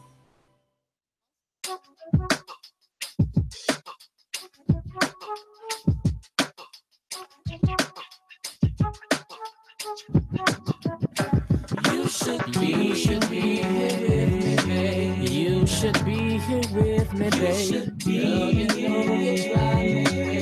Girl, you know you drive me crazy. You should be here, babe. Oh, ooh, girl, I just want you to drive me crazy. You should be here in the morning. when I'm making my breakfast. You should be here beneath me to feel me, to heal me. You should be here to rap me, to trap me, then climb me. You should be here.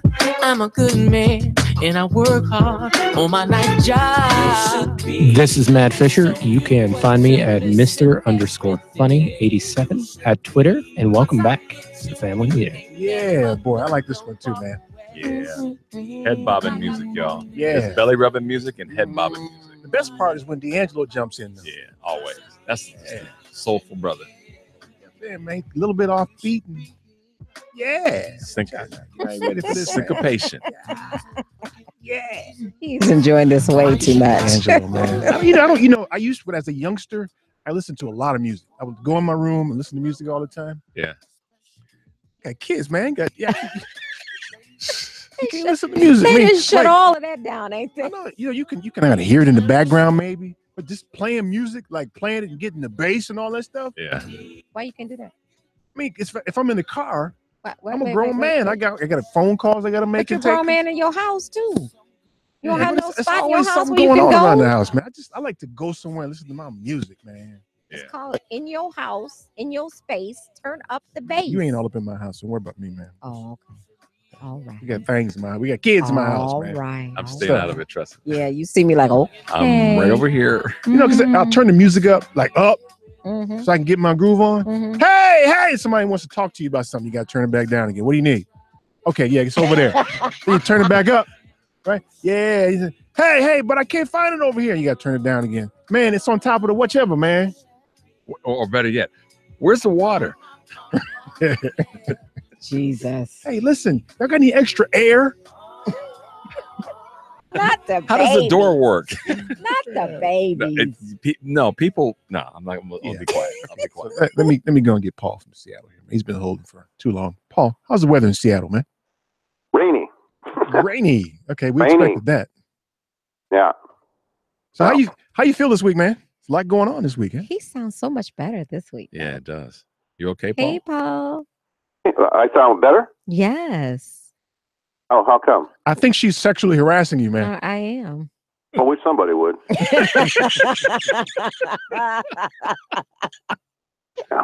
Oh man. There you go. No, it's been a really well, but it's not good. I mean, it's not been a good week. Oh, I do have one thing to say because I know you said not to say this, but I'll couch it obliquely to say that the Family Meeting is a radio show that is not given to the host. The Family Meeting is a radio program that the hosts pay for. It is a brokered radio show. Amen, they buy brother. the airtime, which Amen to means that. that when you call the Family Meeting, you don't have a right to be a rude ass. You don't have a right to be the first rude ass every week. So just keep that in mind. You know, if you're not going to be respectful at the Family Meeting, maybe you can wait. Maybe you won't be invited. But as it comes down to this, the tax cut is probably, I mean, it culminates in an outrageous week, starting with, when you talk about harassment, isn't Donald Trump ethnically harassing Elizabeth Warren? He's sexually and he's harassing Oh her. my God, Paul. We got the wrong Paul. so we got the wrong. right. We got the wrong people elected in public office. We don't have people who have the guts to stand up there and say, "Shut up, Donald Trump," and stop harassing this woman sexually and ethnically. Yeah. But Right, and then that Sarah Huckleberry dead please.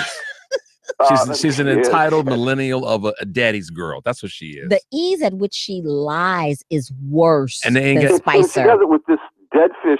Yeah, she's got a face like a dead fish. You're picking on the woman, man. No, no, Easy no, now. no, no. Easy now. Okay. All right, let's talk about the content, man. That she can lie with a straight face and look like she believes it. She said that what the real story is that Elizabeth Warren is lying about her heritage just to advance her career. And I'm thinking, you know what? That's a surefire way to advance your career. To lie and say that you are part of an ethnic group that is And an nobody- ethnic group of color that has historically been oppressed for hundreds of years. Yeah, that'll get you somewhere. And nobody picked that's up on that, Paul. That's when you. That's Yeah, so. why are we exasperated about somebody stupid who says something stupid? Why are we exasperated about that? Because they happen to be in our face every day. I mean, we know these people exist, of course. Yeah. But the thing that's outrageous is that we knew all of this. We knew all of the crooks in the Trump administration. We knew that Flynn was a crook. None of this is a surprise. But sometimes we act like it, though. I mean, sometimes you look at the news, they're like, "Oh, I can't believe he's been an idiot his whole life." What do you expect? Why are we getting exasperated about this stuff? Well, because somehow this is happening to us, and we let it happen. We let this happen. There should no way have been. There's no reason why, if we are active as progressives, Democrats, liberals, whatever you want to call it, normal people is what I call it, that we should ever have to put up with any of this. There's going to be this fringe group. The fringe have taken over. Here's why it happens. You got a guy. You've got Flynn. Listen, if the special counsel allows the National Security Advisor to plead down to the least of charges, which is lying to the FBI twice, that means he's looking for some bigger fish, and there ain't much more bigger fish in the pond, in the swamp. I mean, There's only Kushner, Sessions, and Trump left, and maybe Pence too. So the only slime in the swamp left are them. We knew they were slime, and then they passed this outrageous tax scam at Christmas time and rip us off in the dead of night. At 3:00 in the morning, the Senate passes this bill, which is aimed at. Listen to this: if they cut you Social Security, and this is what they have to write into it, because the only way they can pass it is the rules of passage have to be they cannot create a certain amount of deficit, that they can pass with reconciliation. They have to just write all these cuts in, and so the Social Security, they're stealing your money. This is money that we pay in. All of us who work, the rich don't pay into the Social Security. This is a trust fund that we have developed, which is almost $3 trillion. In 5 years, there will be a surplus of $3 trillion. And the Social Security Trust Fund, they keep saying, "Oh, it's just got IOUs in it." Yeah, that's if you consider a treasury bond an IOU, a treasury bond that has backed by the full faith and credit of the United States government. That's not an IOU. But in other words, the Social Security Trust Fund is a creditor of the national debt. It's internal debt. We owe it. And so what they're going to say is, well, you're going to have to take a cut in your Social Security because we don't want to pay it back. We don't want. That's like you buy a bond and take it down to the bank and say, "I'd like to redeem my bond." And I say, "Oh, sorry, we can't give you money because I gave it to my buddy, man." I gave it to my buddy. That's why I can't give it to you. Here, how about I have $10,000 here? Can you take 6? No, man. I paid $10,000. I want 11. I gave your money to Melvin. Security, man. This is what they just blatantly right in front of you. They're not even trying to hide the ball. They just steal it because. But we knew it was coming, though. We could treat you like this and flip you off because we can. But Paul, we knew it was coming. That's what I started this call saying. This is what is the surprise? You look back at Watergate. Now, yeah, Richard Nixon was kind of a paranoid weirdo, but he was a smart guy, and it was becoming a surprise. Wow, this is really. And he wasn't even involved in the break-in. He was involved in the cover-up. Trump's been involved in this whole thing from the square one, from the word go. It wasn't even trying to hide. Traitor, and I hope he gets what that means, and I hope that we take over the Congress to make sure that he gets what comes with being a treasonous There's traitor. a method for doing that. Re-register the vote.com. Go there. Make sure you're registered. Yeah. And that's what we have to do because we're getting stolen blind and insulted at the same time. I mean, you talk about a bank robbery, that's what they do. They insult you, they wave guns in your face, they scare you, they terrorize you, threaten you, then take your money. And that's exactly what they're doing. And at the same time, they're being indicted for it. They're going, "Oh, but you got it anyway." Hey, Paul, I appreciate it, man. Enjoy the weather. They're going to shut the government down too. You knew it was coming. Jesus. Yeah. Hey, Paul, I appreciate it, man. You betcha. I love you. Take care. Thank you, Paul. Oh. Yeah, that's why I don't watch the news anymore, because everybody's like, "I can't believe it." Why can't you believe it? We tried to tell you. Right. It was right there in front of you. It's been on display. You got idiots doing idiotic stuff. You got stupid people doing stupid stuff. And you're surprised. And this goes back to what Eric says so many times. You can't take. Well, why have this conversation about logic? Because that train has already left the station. Long gone. Why you gonna make logic with people? It's like they're trying to rationalize with a child. Listen, just sit down. You're talking to a 2-year-old. Listen, why don't you have a job yet? What kind of stupid ass? That's great. You just sleep all day? Tressa, that's just precious. When you gonna start washing your own clothes? Tressa, that is just precious. Everybody in this house, even the 2-year-old, need to work.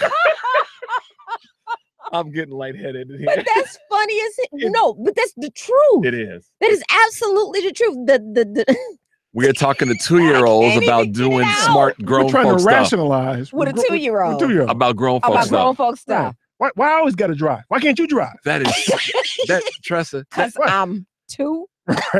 Right. Tressa, that is just. Why don't you move that little seat you got in the back, move it to the front. Y'all listening? And drive. Did y'all hear what Eric said? Did y'all hear that? This is where we are. Yeah. We are trying to talk to 2-year-olds about grown folk stuff. Yeah. Over and over and over. That's why I don't want to watch the news. Yeah. Can you believe what he said? Can you believe what he did? Yes, he's a stupid idiot. And he told us he was going to do it. And he That's the told thing. you. And you didn't want to believe him. You're like, oh no. And you did believe him, but you're like, but it ain't going to really happen. It's like those dumb folks in Jonestown, Pennsylvania. No, they believed it, but they just didn't believe he was going to do it To them. He tried to tell y'all. Yeah. Man, please. Let's see what's on Tommy's mind today. Tom, what's up, man?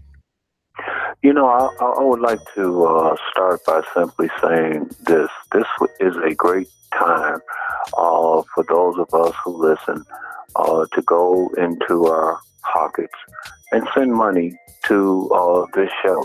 And why am I saying this? Erica, and it has nothing to do with this, but it is absolutely clear that the narrative that you guys bring to the airways is one that is absolutely needed, because whoever voice is at the other end of the phone and whatever narrative they come with is the logical input as to what is going on in our society. We're at a point right now where the narrative is just make it as absurd as you possibly can. And then it's going to control logical thinking, moral-minded people for the next, I don't know, as long as you can keep it up. And that's all you have that's going on. If you remember, I came and I said, hey, what about the jobs?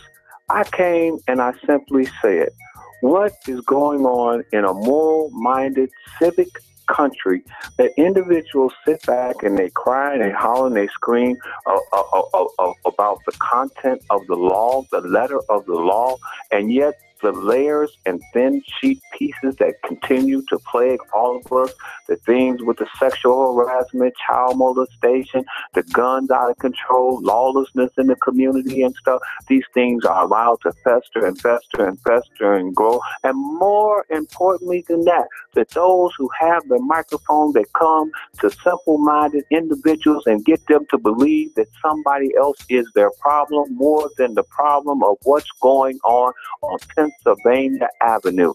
It is absolutely clear and imperative and important that if we do not support issues like what this show brings to the airwaves, to give logical thinking people who all call in, even the absolutely absurd, an avenue in which to respond and get this stuff out, then what are we really saying that we are as a society? I mean, come on. Anytime you want to have a debate about an adulterer, a child molester, and a rapist, are you serious? And you can't tell me that you don't know the absolute difference? I mean, let's be clear about this as I simply close, because I want all three of you today, as you walk out and drive down the road to your home, to recognize and understand a simple principle.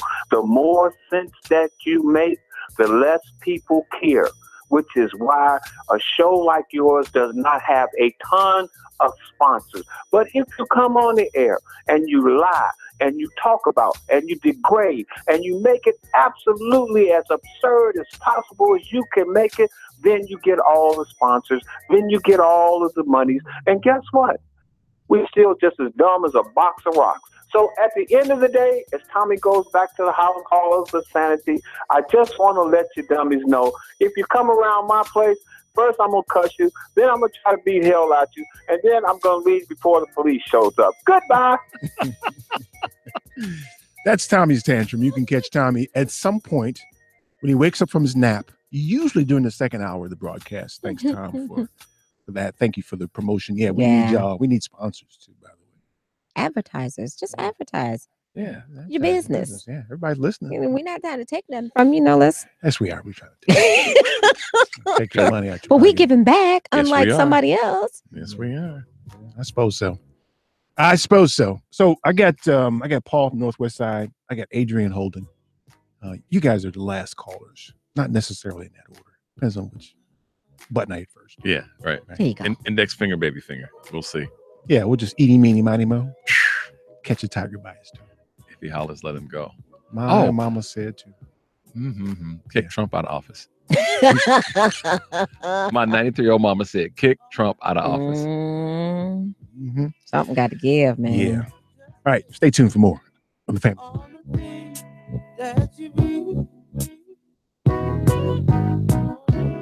What is deep is deeper than sea. So lonely, no. This kind of love is stronger in time. Won't go on, know This is DeAndre Edwards, assistant coach of the West Inglewood Tigers. Keep listening to the family meeting.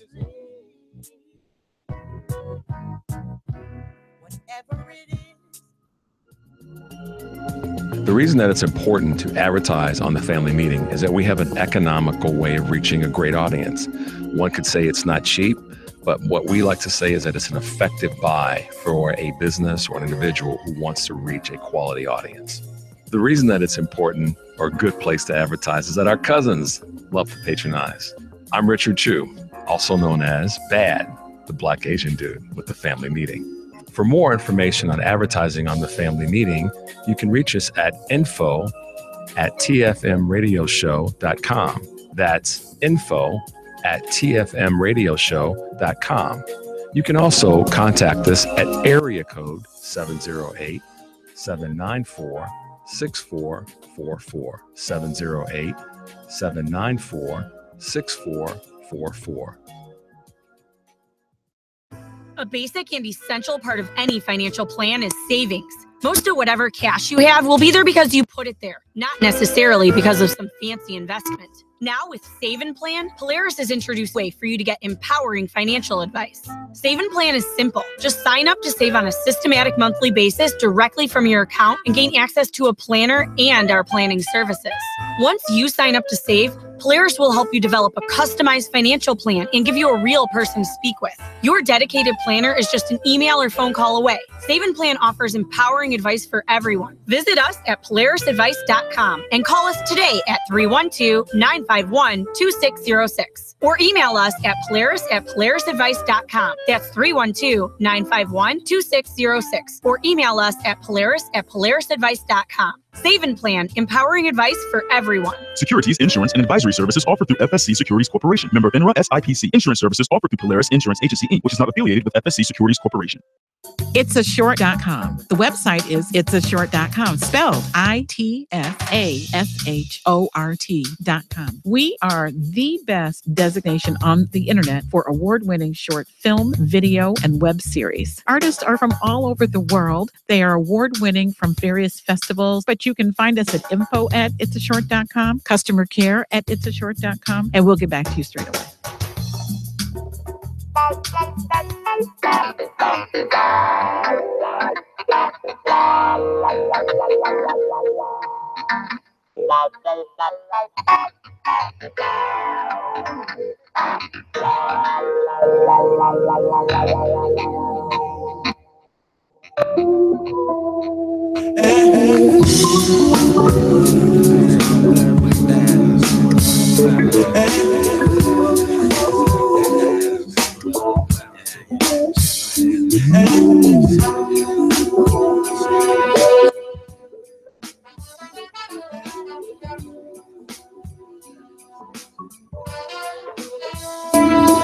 Let me tell you about this girl, baby. I should.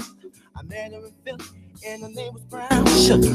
See, we been making love. This is Miss Lady B from Dance Factory Radio. Welcome back to the family meeting. That's kind of funky D'Angelo, boy. You don't know nothing about that. That's like a live version of it, but that's a tight song. You don't know about that. Yes, we do. Country, man. This was on his last album, wasn't it? He put out CD like recently or something. I heard he was in the studio, but I don't. That was like 2014. So he's been in mourning over Prince. Really? He has been. He was supposed to appear on what was the award show that came on right after Prince died? Was it the Grammys or the American Music Awards? I think it was the American Music Awards. Right. And they did a tribute. He was supposed to be in a tribute and he couldn't do it. I believe it. I mean, you and I talked that couple 3 days. Eric and I talked about, we're losing our stars, our music, greats. I mean, it was tough. I think though D'Angelo's next big piece of work is going to come out. It's going to be an homage to Prince. He could do it. Not like a remake or anything, just kind of just in the same vein. Yeah, you're gonna hear all kind of Prince sounds in there. Yeah, but this is one guy who you can't interview on like terrestrial radio. Really? His vocabulary is limited. Yeah, it's full of 4-letter words, and he can't stop. Can't stop. You be on the button all day, but you can't say that here, man. You do. So we should have him and Spike together. Spike at the same time. Yeah, Spike's a little better than D'Angelo, but I've seen D'Angelo interviewed, and he don't like coming on like radio stations and stuff because he can't control his language. Wow, he's out of control. My dad used to say that's because he has a limited vocabulary. Right. Most people who do a lot of adjectives like that, yeah, they do. Yeah, very limited vocabulary. Very limited. But the boy can play. Yes, he can. Right. He's very talented. That's for sure. That's right. All right, let's get Paul. Call him Northwest Side. Paul, what's up, man? Well, Donald Trump was born with a birth defect. You see, the tube that was supposed to be connected to his butt is connected to his mouth. So everything that comes out of his mouth is just a bunch of feces. Uh-oh. Yeah, okay. I had my hand near the button. Look at Paul. Have it already. Paul, you had it all cleaned up going in there. Yes. Now, I'd also like to make a point about trickle-down economics that don't work. Trickle-up economics does, because if you give more money to lower middle-class, working-class people, they're going to spend it, and every dollar spent generates several dollars of economic activity, which creates more demand for products, more jobs, and ultimately makes both the poor and the middle class and the rich richer. Okay, Paul. I got a good question for you. Yeah. Who are you talking to when you tell us that? Who am I talking to? Yeah, I'm talking to your radio audience, and I'm talking to the politicians who are responsible for this kind of greedy legislation that leaves us completely out of the prosperity and creates more crime and more unemployment and just a sadder, worse society. Yeah. Well, see, I agree with you. I know that's the audience, but the thing is the politicians you're speaking to, they know. They just decided to do otherwise. And anybody who's listening to us right now, they know too. Mm-hmm. Mm-hmm. Anybody who's not listening right now and watching Fox News or whatever they watch, there's no way they'll ever listen to you, me, or anybody else with any logic like that. That's right. They can't. They're too hooked on what Fox News says. Yeah. It's like they can't. The government will, is going to be forced to put more of what they have to spend money on the credit card because the deficit's going to go up. It makes the economy more unstable. Trickle-down economics, and they say that if the rich people who get all this money invest even a small amount of it, it'll make the difference up in tax revenue, and the economy will prosper more. Except they don't invest it here; they invest it in other places, or they just keep it for themselves. Right, or do stock buybacks or whatever. Yep. Hey, Paul, I appreciate it, man. Thanks, dude. Okay, bye-bye. Yeah. I think that's the problem. I think because we're all talking to ourselves. Well, it's true, Eric. You're right on point about that. And demand, trickle down doesn't create jobs. Demand creates jobs. We all of us know that. Right. All of us know that. So, but we keep repeating it. Right. Like it's new news to somebody. It was certainly not to us. The people who are listening, it's not new news to them. And the people who should listen, they don't care. Yeah, I heard the other day somebody broke it down like this. The Congress is going to add $1.5 trillion to the deficit. Over 10 years. Over 10 years. Right. They'd be better off giving 15 million people $100,000 a year. Bam. Right now. They just created 15 million jobs because that money's going to come back to the government. Yeah, easy peasy. It's easy math. And So all that makes sense. It's about getting reelected. It's about, like you said, it's about those politicians voting on those 51 senators and whatever members of the House and governors that support them. People forget about the impact of the governors. It's about them getting reelected. That's it, because they know where their money, their next paycheck. That's the problem. They think their job is to get reelected, not to govern. That's what they think. And they're like thinking, hey, I'm 70, almost 80 years old or whatever, the damage that I'm causing, I'm not going to be around. And I don't really care about my grandchildren. Speaking of old, look at John Conyers. What the hell is he doing? Yeah. Go home, old man. That's why he's sick now. So he really shouldn't be gone and just go do what you need to do. Listen, that sounds like ageism. I hear that. But damn, dude, if you run into a problem like this, just go home. And if you really care, if you really care, you should have a bunch of money set aside, first of all. Right. And it's all pride now. And secondly, then let some young cat or female, woman, male, whatever you want to call it. Yeah, whatever you want to do. Young guy, groom somebody. Groom somebody. Thank you. Exactly. Thank you. He should have been gone 20 years ago. Don't Democratic politicians right now, don't be the damn Chicago Bears and not groom the next generation of good leaders. Let's get Adrian here. Adrian, you're our last caller today. What's up? Hey, happy Sunday, family. Likewise. Adrian. So I've listened to you all for the last couple, 2-3 weeks. Didn't call in, just listen. And I didn't know if we were still going to be talking about the issues with sexual harassment and women and all that, but we are. So I'm going to talk about that. But before I get into that, because I'm going to need a minute on that, I just want to talk about this whole thing with these taxes and actually what you guys just said about, who are you talking to when you talk? We asked the last guy that called, who are you talking to when you say this? Because we're pretty much talking to the choir. So I'm done trying to tell these people or argue with people about some of these issues that are going to hurt them. Basically, I just tell them, because sometimes all they really want to do is vote for the guy that's going to hurt a liberal. They just want to see a liberal or progressive or Democrat hurt.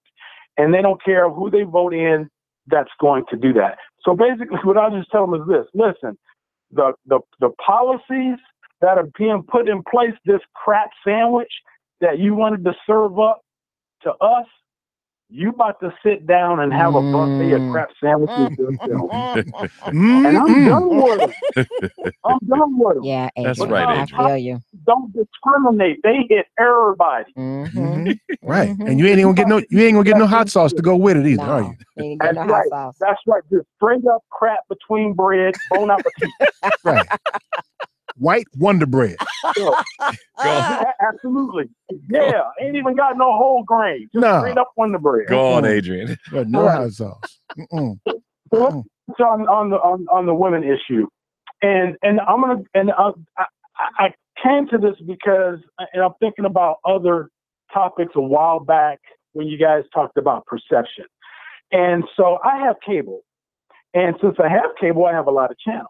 So sometimes when I want to sit down and watch television, haven't really made up my mind what it is I want to watch, I flip channels, and got to be honest with you, I kind of like black and white old movies. So it's not uncommon for me to stop on a Turner Movie Classic channel, right, on that channel and watch. And I cannot tell you how many times I've turned to that channel just for a few minutes and saw a man and a woman in a heated argument or disagreement.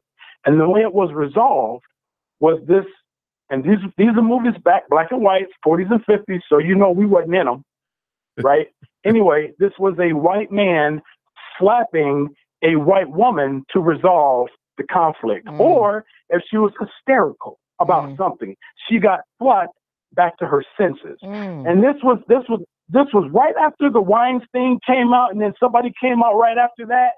And it was the first time I thought to myself, this was at a time when television was still black and white, and it was the burgeoning mass media for the country. If you were lucky to have a TV in your home, there was one TV in the living room, mom, dad, little Jimmy, Susie, everybody sat around and watched that. And when you had one or two channels, and you saw how to resolve a conflict between a man and a woman was the woman got slapped. If that was okay on screen, what was okay off screen? Yeah, you're right. It's a cultural shift. Slapped or shook. Adrian, really I hard. appreciate it. I got to move, man. I appreciate you, dude. Okay. Next time. All right. All right. He's right about the subconscious learning that went on with those movies.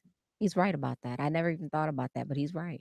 Yeah, black and white movies and television, without a doubt, they definitely fostered a lot of violence, if you will. But you're saying television did it. I'm saying that the real life created the television.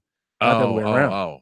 Yeah. Okay. Yeah. See, the only way you can conceive of writing a script where a man slaps a woman is you gotta have because an you do it in action real movie. life. Yeah. Good point.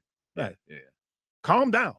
Smack her. Yeah. And then let's write that into the script. Right. Just And then it's reinforced by seeing it on television, and it becomes a cycle. normal. Yeah. It normalizes. Yeah. It's interesting how I never watched one episode of Mad Men, and you know why I didn't watch it? Not because I didn't like the advertising business in that time.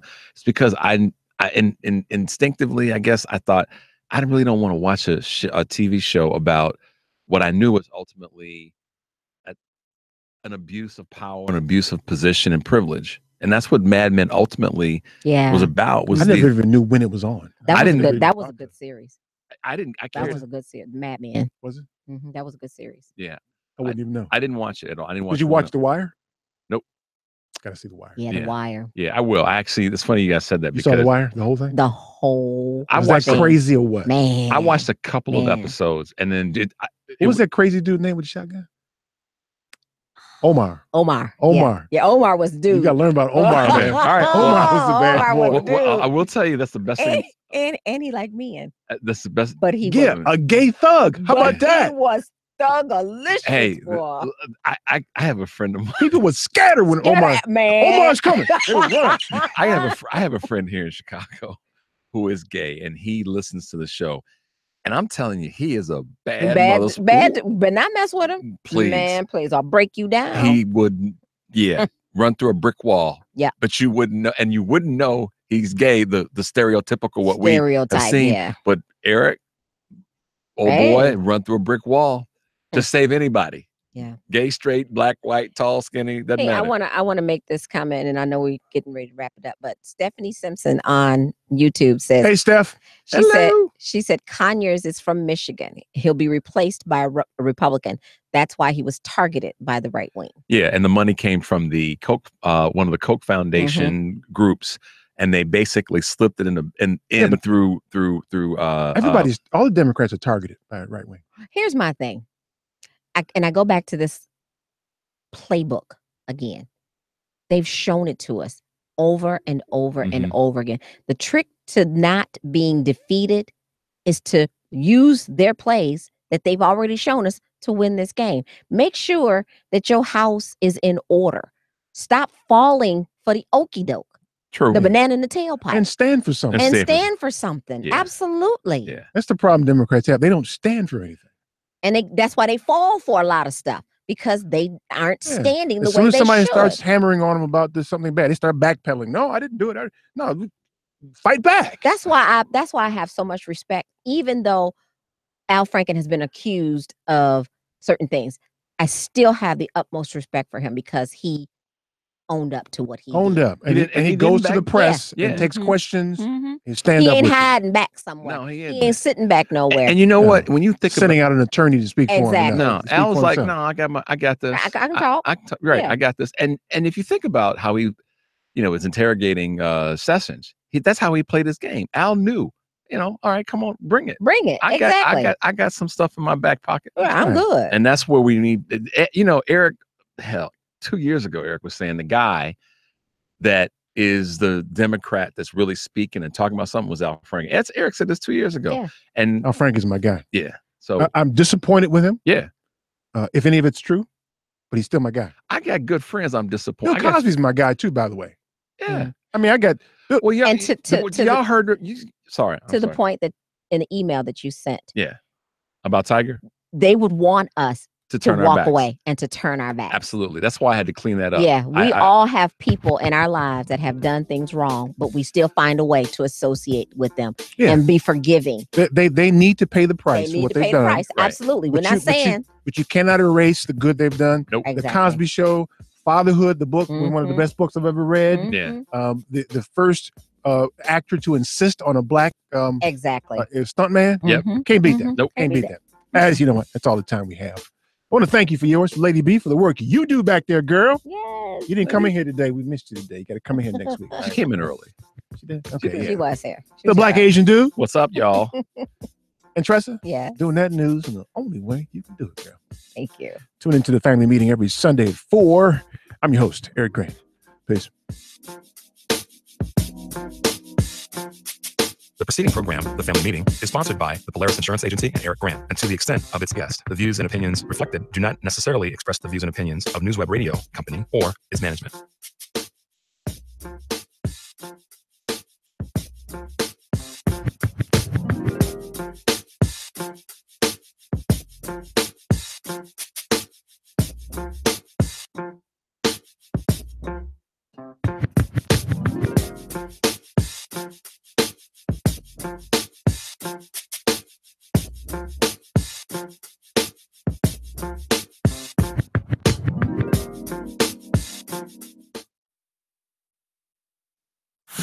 What's next? Gas prices down. I'm Richard Johnson. A spirited defense of the Trump White House and allegations of improper contact with Russia from Arizona Republican Congressman Trent Franks. The rulings against Mr. Flynn right now, or at least the findings, it's a better word, do not indicate anything that goes along with this whole notion. And it felt like he was allowing himself with Russia to relating to collusion with the election. just kind of dismiss all of that. Yeah. And run off and play golf. And with then- the and man then- that's oppressing Yeah. a lot of the black athletes. I know what you're saying. And I was standing, I'm dying on the street. I was standing in Starbucks. And I just like looked around. I was like, ain't no black folks in here. This is on Michigan Avenue, the street. Ain't no one. And then I went, and ain't no black men in there. Yeah. I went, that's just fucked up. But you know what? I was And then I went, now, so I got to do something about this. And Yeah. so, sorry. No, because I was interrupting you. Your wife, Ann, is amazing. She just is. She just is, hands down. And the fact that she pointed that out and was like, look, Rick, that man ain't been the same since the one person in his life, that strong black man in his life, has left him. And she is so right about that. Since She Tiger's said it a dad dozen died, times. he's not been the same. Nope, it hasn't. That's when all the cheating and all that shit started. That's when it all started. It was after his daddy left. And that was a response to the pain that he was feeling that he couldn't have expressed in a certain way, and he just shut down emotionally. So when you shut down emotionally, you don't have any emotion. You're just acting at that point. Tressa, the I will tell reasoning, you, the the logic, all of that is gone. The reason I put in that one paragraph about we've all been tempted by it, and I went, is because I'll tell you specifically, I was dating this girl, fine as hell, and my father and I went to this event, and this one girl was there. I mean, built like a brick shit house, and she was talking to me, and gave me her number, and I drove my father home that night.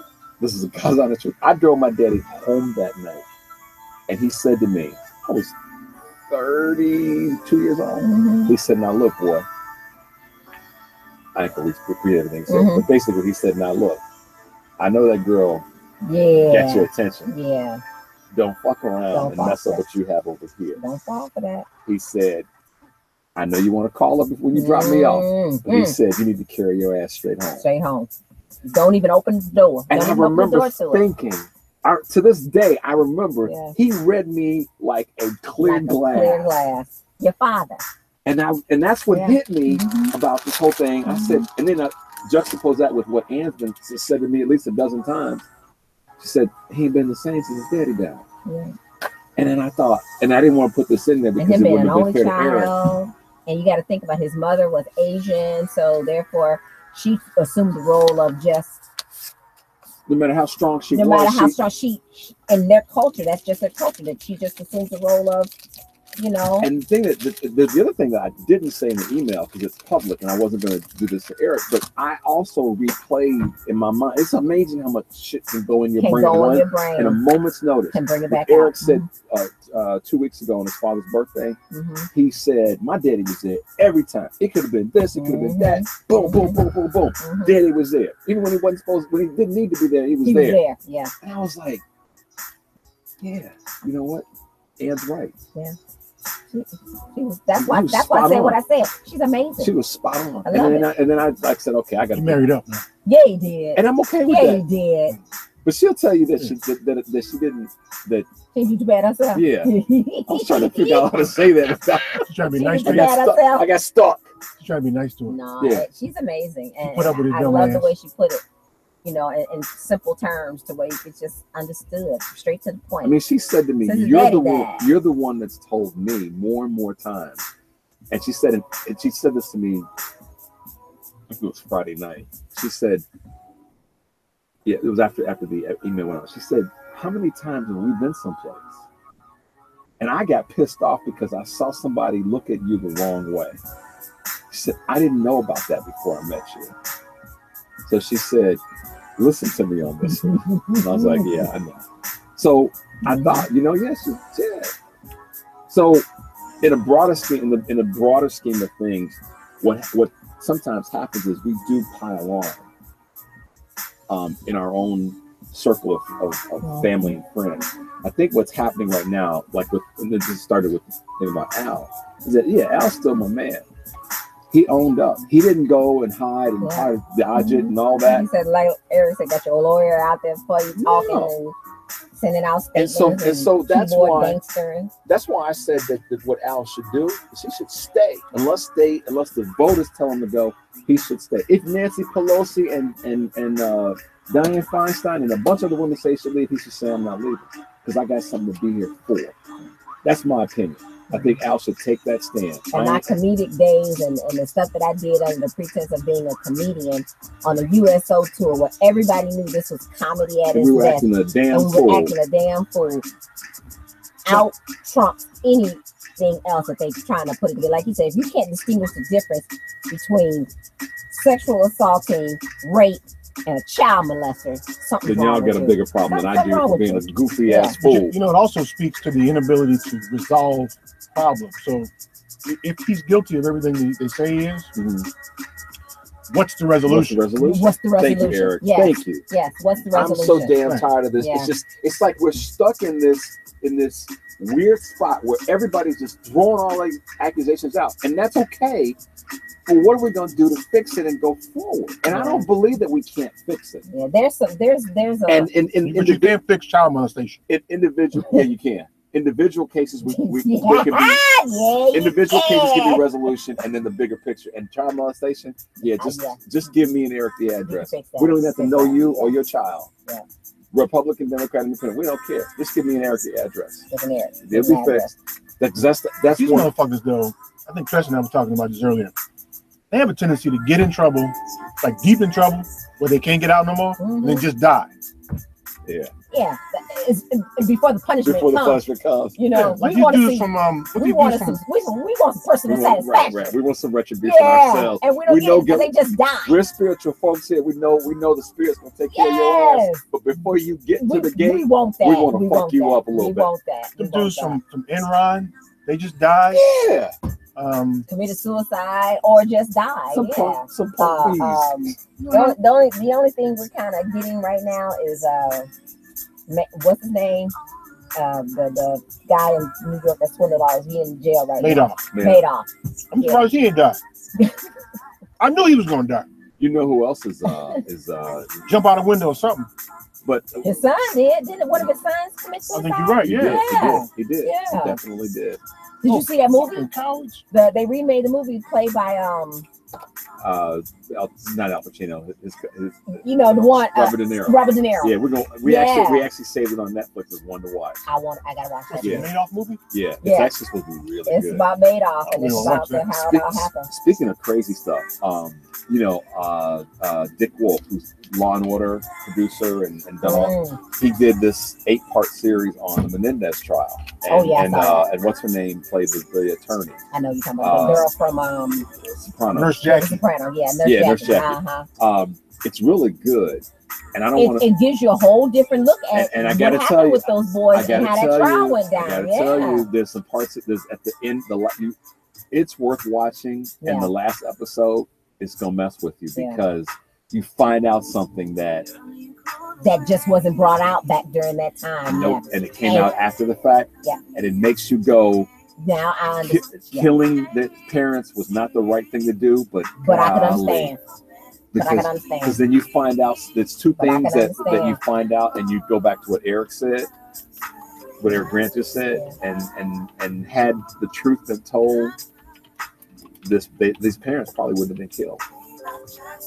You got to watch it. It's worth watching. I mean, I actually sat there in the last episode and I yelled at the screen, which I don't do anymore because I could not believe the cover up that took place. And I can tell you that without telling you what it is. And when you see it, you're going to go, you got to be freaking kidding me. There's a whole lot of stuff. I was telling Eric, I said, I finally got, because I've been asking God over and over, why did you allow this to happen? Why did you allow Donald Trump to become president? Yes, God, huh? I did. He said, I got a lesson for your ass. Yeah, that's exactly what he said. He said, number one, you know, of course he don't answer. Up in here today. Of course he don't answer like we answer each other. But it overwhelmingly it boiled down to this country and these people, our people, his people, are not doing what they're supposed to do. And now I got to start exposing. And the only way I can show you is to expose it. I got to really dress all you down. These churches. This is his form of this is modern day living version of why am I drawing the blank on the last book of the Bible? That's embarrassing. The Revelation. Revelation. Yeah. This is it. This is the Revelation. Yeah. He's revealing all of the stuff that's been going on, that's underhanded, how all these evangelicals, and that's a big part of it. That evangelicals, some creepy ass people that's creating. I mean, they use it when we hear the phrase. We were all raised in the church one way or another. So we used to always hear, "Don't use the Lord's name in vain," and that was someone saying, "God damn." No, it's using the Lord's principles in vain. And using it to throw his people off, lead them astray. Thank you. You can say goddamn all you want to. Woe unto he who leads my flock astray. I'm telling you. What these evangelicals have been doing, compromising faith, compromising spirituality for gain that's monetary. For gain that's monetary. Here we are again talking to ourselves. No, right. Fair enough, Eric. Yes. So what's the solution to that? To continue to expose what's going on. To who? To people who or to just let it be exposed. That's what's happening. To who? Well, here's part of it. Really? Who we exposing? That has an eye to see, let him see. You can do church all you want. I'm just saying, if you were to somehow or another turn it around so these idiots who believe what they believe see what they're doing, you think they're going to change their mind? Let them perish. Until let the dead bury the dead. Perish. I'm some real church people. No. That has not, look, you can talk to a Buddhist and they'll say the same damn thing. They got nothing to do with going to the Baptist Church of 79th State But what are we really doing if we're trying to expose? The act of trying to expose it to who and to what end? To what end? The goal would be, maybe not so idealistically, but hopefully, the goal would be for them to change or to modify. And I know that sounds crazy. Well, let me tell you something. Fuck them. Well, that's why I said let them perish. They're a minority. Let them perish. They get a chance to benefit but the people, from the ideals that we pursue. Fuck them. The people don't convince them of nothing. The people, I think there's three groups. The folks that are way over here are crazy. The people that are here that are not crazy, but in a different way. The ones in the middle. And the ones in the middle. It's the ones in the middle that I actually have the biggest issue with. But if you're in the middle, you're with them. Yeah, you can't be on the fence about that kind of shit. Yeah, that's true. And actually, we were talking about that the other day. She's like, this middle stuff. She said, I'm getting tired of hearing about the middle. She said, or better yet, what is it going to take for you to pick a side? Which is why this 3-party system is bullshit. Exactly. Pick a side. It's right and wrong. This 3-party stuff is either in or you're out, up, you're down. You ain't suspended somewhere. Like one of my sisters-in-law calls herself an independent, and I called her out. I was like, "What does that mean?" She said, "Well, I'm not really influenced by the Democrats or the Republican." And I looked at her and I said, "That's the biggest line of bullshit. Just pick a side. You know, if you're gonna be a Republican, because I said to her, I said, in my mind, that means you're a Republican, because you don't have the guts to say to your friends who are Republican that you're a Democrat. She and I ain't been right. Well, she ain't been right. Well, then I don't have the guts then. What do you mean? Because I'm not finna give either party my whole me. When you get down to cutting the nut, you're gonna vote in your interests that are better for most people. You are. You've already said that. That, whether that's Democrat, Republican, or Independent, I can accept your explanation. Her explanation was bullshit. Yeah. I can accept yours. I know where you're coming from on that. There's a difference. So. It's crazy though, man. I tell you, people, what people have resolved themselves to, what they have accepted, and what they accept as truth is just. And see, like you said, just be fun. To that end, to Eric's question, so voting on issues, voting on what's right for the majority of us. At the end of the day, you're right. You don't need to claim a party to do that. So I think more people need to be willing to speak about how they really feel about the issues rather than signing up for a game. You're too goddamn lazy to learn about the issues. I can tell you this. This plan that the Republicans have, the taxes, I support the principle. The one card, do your taxes, cool. Cutting taxes for everybody, cool. It's the fine print that I got a problem with. Sure. I think that I would expect the Democrats to do something in the same ilk. What pisses me off about how the Democrats have been handling this, I don't know what their back behind the curtain game plan is, but for me, they ain't doing shit. Eric, just as a market, this is just from a marketing standpoint. How come they couldn't get me and him and you and just say, if you own a house, you about to get bent over a barrel? How come there weren't no Democrats that could say, if you own a house and you've been taking the tax credit? Well, this is why it was. How come they didn't have a little campaign, spend $50 million or whatever on that topic alone? This is how you can reasonably deduct that specific provision right there was directed towards the Democratic states, New Jersey, California, all those states who do not have state and local taxes, right? But they have high-ass property taxes. So now they can't deduct any of that. So what is the benefit for that state to even have those people? I got to tell you, Tom Hartman broke it down. There's a guy that's an economist that was on the show. He broke it down in terms of what the Republicans know that this is toxic. They know. And they know that they're not going to win, that their probability of winning the midterms is low, and in 2020 is low. They're setting up. They know that this is not going to work, and I'm trying to remember exactly how I put it down, but basically they're setting up Democrats to, when they win this next 18 and 20, that they're going to have to make such radical changes to take back some of these laws that are being passed, particularly with taxes, that it's going to make Democrats look like they're cutting. It's the same playbook, though. It's the same thing they did to Obama. They ran the shit into the ditch. So he had to run up all this debt to fix it. And then they tag him with running up debt. Democrat. Right. It's the same routine. And they get the okie doke every time.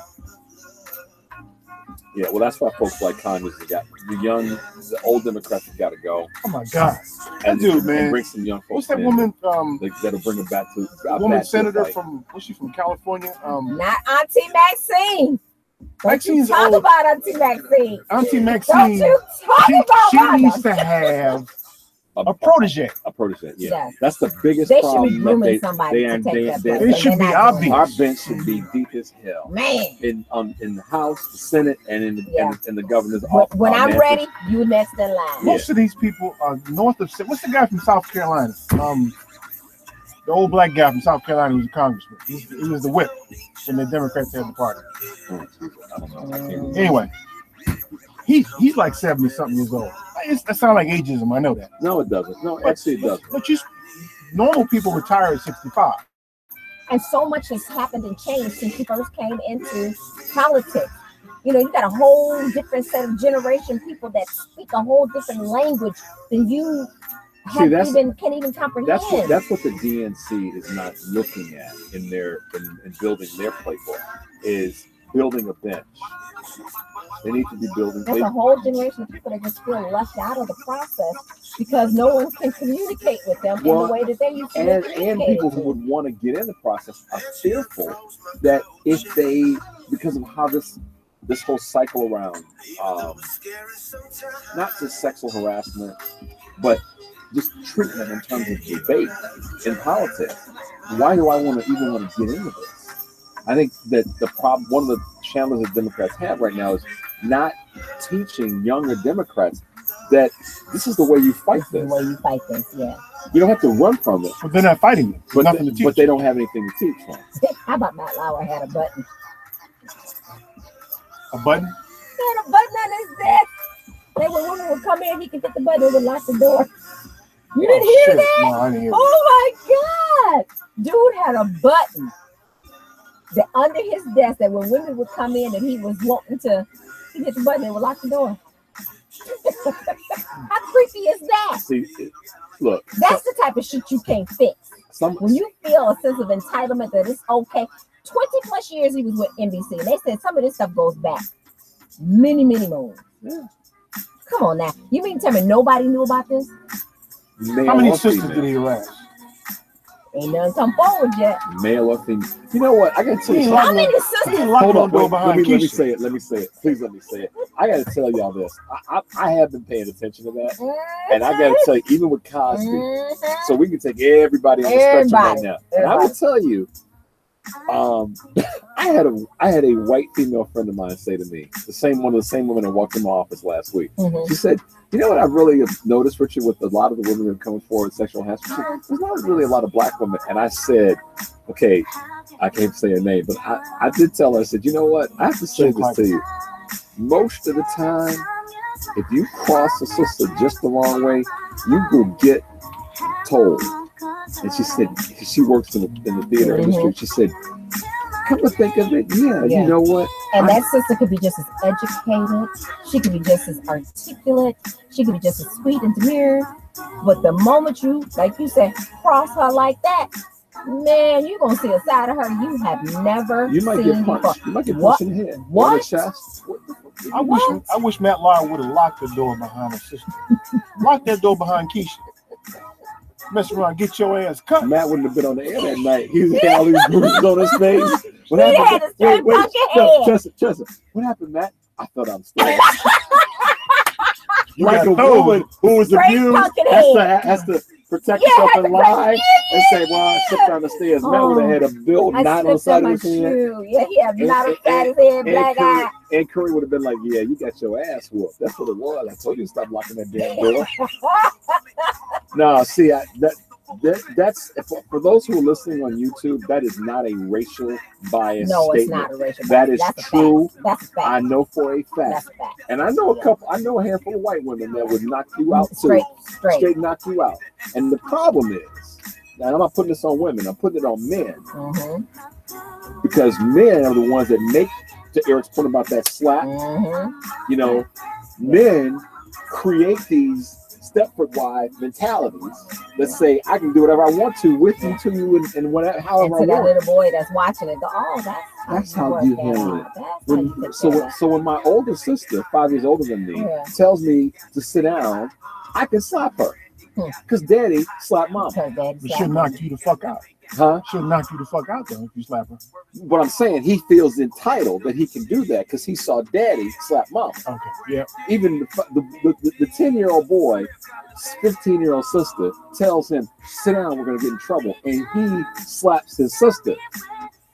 He learned that behavior from Daddy to slap Mom. Because you wouldn't slap a guy.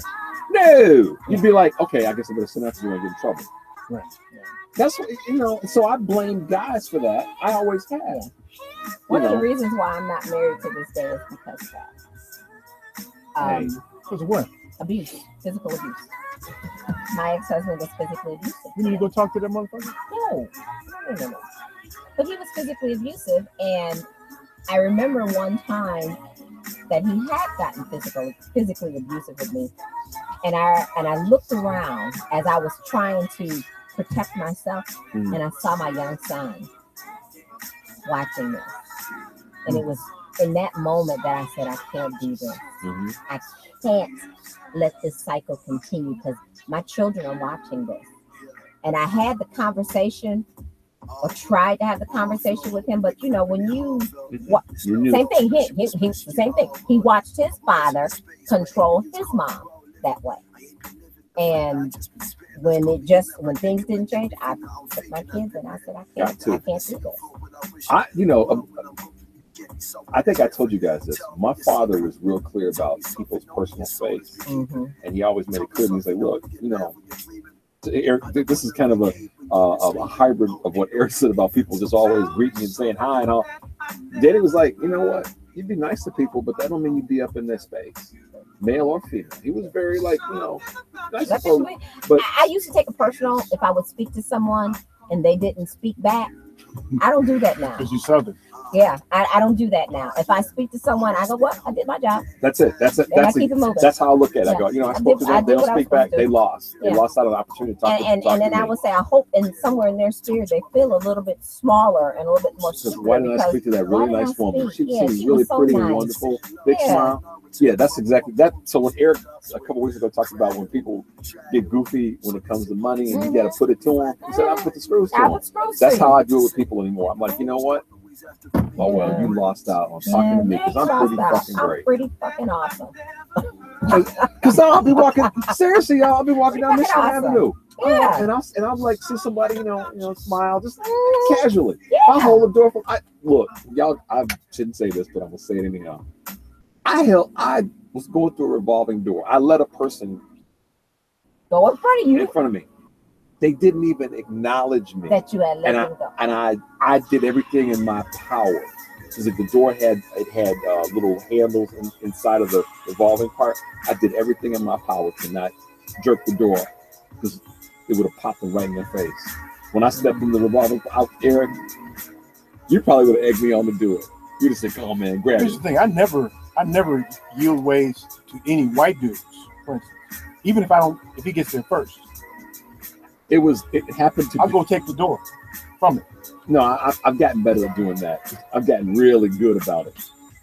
Yeah. You got issues. No, you know, this is a take back thing, man. This was an older. I walk down the middle of the street, I make everybody move. Yeah. I make everybody move.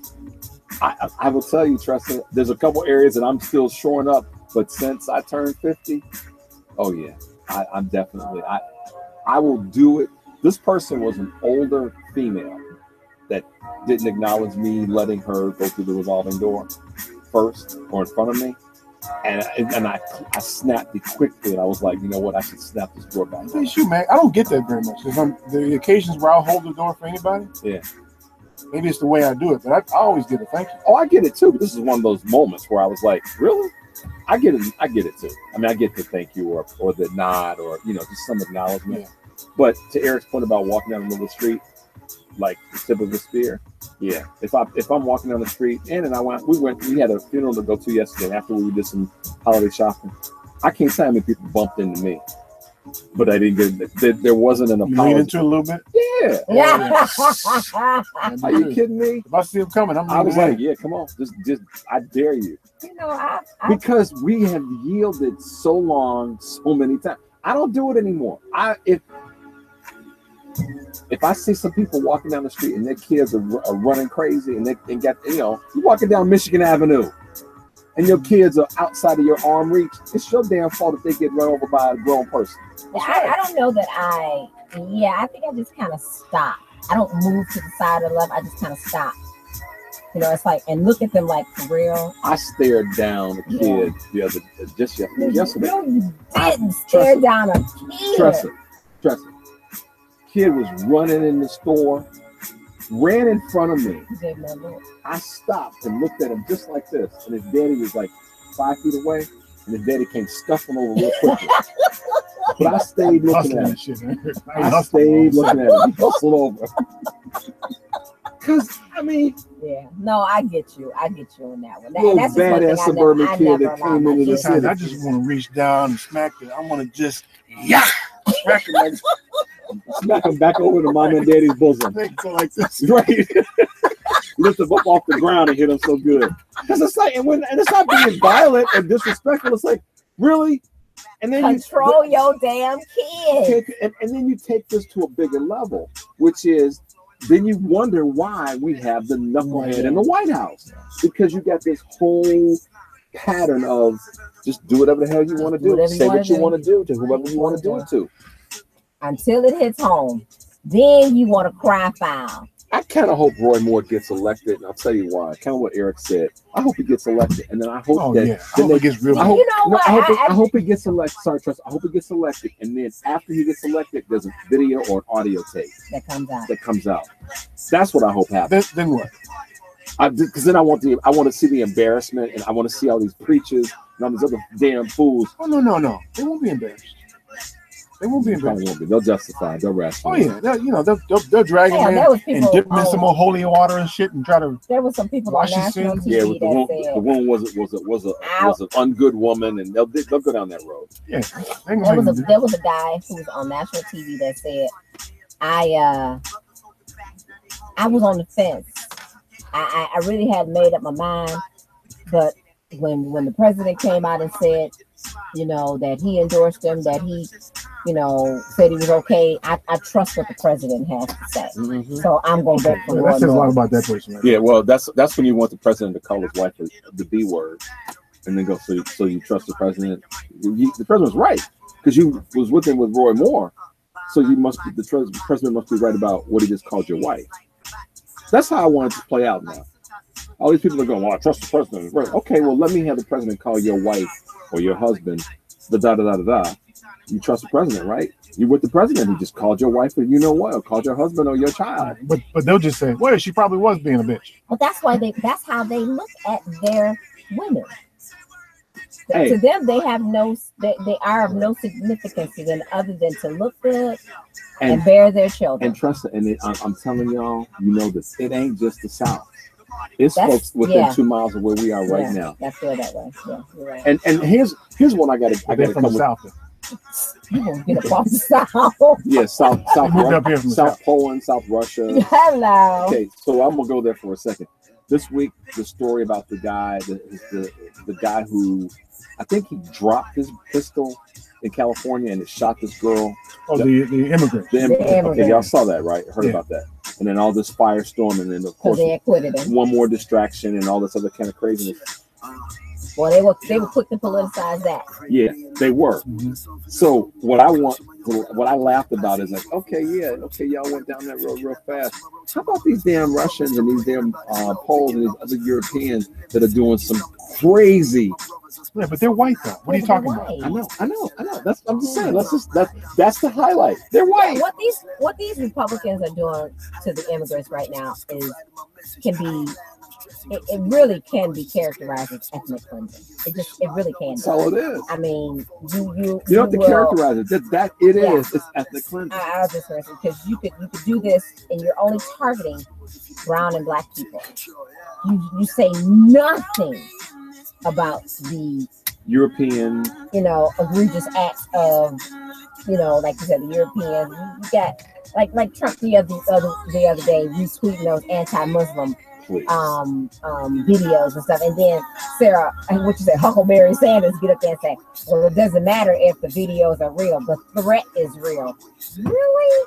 How many Muslims did you just anger that maybe engage on that crazy ass around conversation about crazy people thinking about doing something? Now they thinking I might do something crazy to these you know what my wish is right now? I wish that Kristen Welker would let me sit in for one day. The White House press room. He wants to go to the White House press room. Stop it. You know what I'm talking about, Kristen Welker. And let you ask questions too. Please. Let me ask. They will let you ask questions. Let me ask questions. You will be barred from Washington D.C. Of the millennial who could be my daughter, Sarah Huckabee Sanders. She ain't number 36, 37 years old. I want to say to her, Sarah, how do you? I don't care. I want to know sleepy ass. I want to say this. I want to say, Sarah, I know that you support the president. Your job is to come out and talk to us about all the things that are going on and to defend the actions of the president and the statements of the president. But I just want to know, when you go home at night, do you sit down around the table and tell your daughters all the same craziness? That's what I want to know. And then she'll say, well, it's not really. Yeah, it is appropriate. I want you to tell me why it ain't appropriate. What do these people say to their kids? I just want to ask her that question. I want to go, why did you? Okay, you know what they say to their kids, because these are the kids of the parents who said the same crazy shit. Yeah, her daddy is Mike Huckabee, who's damn fool, a pastor. He's like the evangelical. Yeah, he said the same shit. Did y'all see them when they were on The View? Mike Huckabee? And they were both on. You got to watch. Put up on YouTube. I'm gonna have to watch. Whoopi. She have a new asshole. She was trying. But McCain's daughter was trying to interfere. Yeah, I was like, shut up, woman. Shut the hell up. Huckabee's he's good though at dodging. Sure he is. He's skilled at it. He's a preacher. He is Southern Baptist preacher. Wait. Very skilled. Time out. That would just be the hoopty-doo. If some woman came out and said, Mike Huckabee. Baby. Oh, they done already hushed her up. They done paid her already. She ain't coming forward. She did. They just like, it's just like people that were Julie Plaza. They out in the desert somewhere. They out in the desert of Texas. Bones. Dilly. When people came, there were shots that came from all directions. All dead. They all dead. I've been to Dealey Plaza, y'all. Trust me. I was a marksman when I was younger. You can't pull that shot off. You can't pull that shot off with a Madeline Carcano. Can't do it. Nope. So that being said, Gwen called her Huckleberry Saddlebag. Said she won't call on you in the press conference. I heard somebody on Huckleberry Saddlebag. Somebody called her Sarah Huckleberry Succubus. Oh my God. Yeah, Huckleberry Succubus. Oh Jesus. Yeah. She gonna somebody on Stephanie Miller's show said she gonna die of a heart attack or a brain aneurysm. Something. Because she come out looking. She come out there looking crazy. Okay. Trust her, no disrespect, but she come out looking like she just was riding hard the night before. I'm sorry. Real hard, put up wet. and ran through the makeup room real fast. And she come in there, it's like she mad because she out there, and she as soon as she said, well, you know, and so and so. Yeah, and then she just cuts herself off. Like she cut herself off. Yeah.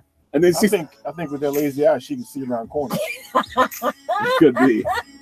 That eye fucks me up. I'll be like, I can't watch this shit. Yeah, but here we are again, though. Stupid people do stupid shit. Yeah. She's another one of them. Can't be amazed. How about Norwood out of Atlanta? Your boy said, worry about Chicago politics. Let them worry about Atlanta politics. Norwood. White woman running for mayor. Yeah, I know. What did she say about the black folks? She asked them to turn off the microphones and the recorders first. Yeah, she did. That was tripped out. I was like, wow. They got their playbook now. They know that they can. These people will react to that stuff, so they do it. So that's cool. I'm glad I know who she is. Yeah, that's exactly how I look at it. The governor of Alabama, same thing. I know. I can't wait. Look. We're going to Mississippi to visit my mother 14, 15, and 16. Mm-hmm. So we're going to fly into Memphis and then drive to Meridian and then fly back out of Memphis. We're not going to Birmingham this time. Mm-hmm. I was so disappointed when they said, well, we can get a better deal through Southwest. I was like, really? She said, yeah. I said, it'll be just after the election. I said, I can't even wait to get to Birmingham and talk some shit. Black folks are going to decide this election. I know they are. If they stay home, Roy Moore wins. If they come out and if they vote, he doesn't. Yeah. And Doug Jones, man, this purge, this voter purge thing. Yeah, it is a big deal. Might be a thing down there. And right now, I mean, Chris Kobach is he just got something happened to him for some lie. So. But it's already in their system. Did you see where they are using, if you have any type of governmental debt? If you have any debt? Yeah, that you're being purged off the voter rolls. That's unconstitutional. That's a poll tax. Exactly. Yeah, but they'll get away with it. Yeah, they will. Because And they not will get away with it. They are getting away with it now. If only to confuse the issue at the right time, then you can't recover. Which is why when people sit back and say that net neutrality is not a big deal, it is a big deal because Did they vote on that shit? Luckily, it didn't go to Congress. Then. That's a big deal. But I think right now in Alabama, my opinion, I guess, I still say Roy Moore wins. I want to see how they're going to deal with that. He's going to go right into the Senate and do like every other senator. So and then he will feel a sense of emboldened, empowered because they did vote for him, in spite of what he's been accused of. He's going to melt into the landscape. He won't even talk about it after it's over. He'll just be there. Yeah, because they're anybody. not going to do anything to kick him out. They're going to talk about it now. He needs his vote. Right, but then once he gets there, he'll do nothing. He'll just melt into the scene. Well, but here's the thing: do you actually think he's going to be quiet? He's going to get in? Yeah, he'll be quiet. Because that's what they're going to tell him. Look, dude, they voted you in. Get in here and shut the fuck up. You got 6 years. Just shut the fuck up and go away all by yourself. Vote the way we need you to vote. Wait till your boy in the White House does something crazy. They'll forget all about your shit. Just be quiet. That's true. I'm telling you. Yeah. And that should scare the shit out of anybody. So there's no representation. There's no nothing. There's just people sitting on their asses up there. But that doesn't. There's a whole bunch of people like him who are already there. True. Yeah. It doesn't even matter. It'll just be another one of them. Very true. Well, after this week's, how many of y'all learned what a parliamentary inquiry is this week? This week because of the buddy, Dick Durbin, parliamentary inquiry.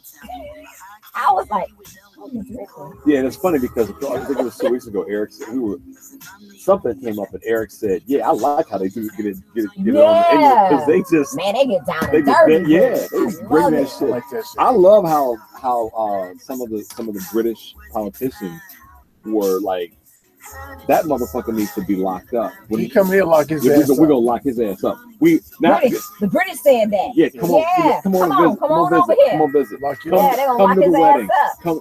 They should go to Harry and Meghan and say, no, go and invite him. Go and invite his ass. Let him come on in. Let him come in on Air Force One. Meghan wouldn't have his ass at her wedding. Fucking her shit up. Come on, let him come to the wedding. They were like one of the I'm still wondering why he ain't going, because he was supposed to go, right? To UK? Yeah. He ain't going because of not this most recent thing. He ain't going because of what he said about the mayor after the terrorist attack. Because nope. Yeah, they say he can't come no way. They voted unanimously. But that was some cool shit when they were like, yeah, if he comes here, we're gonna lock him up on war crimes. Inciting. What you know will never happen. It's just it's the notion, the buzz around it. He don't want to be involved with. Kirk and Kelly said the biggest story should be that Roy Moore is Klan affiliated, and once they have all their people in place, they are going to put this country on lockdown. At that point, the shit is really going down. Yeah, but see, them motherfuckers, the big mistake the Klan makes now, they think it's the 1950s still. Mm-hmm. They're going to mess around and cross the wrong brother or set of brothers. There it is. And draw a nub.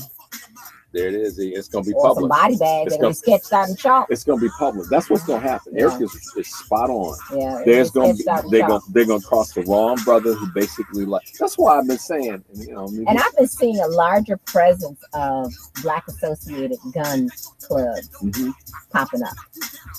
A whole lot more. My cousin told me something at Thanksgiving that I just kept carving the turkey because I didn't want to. We have a family member.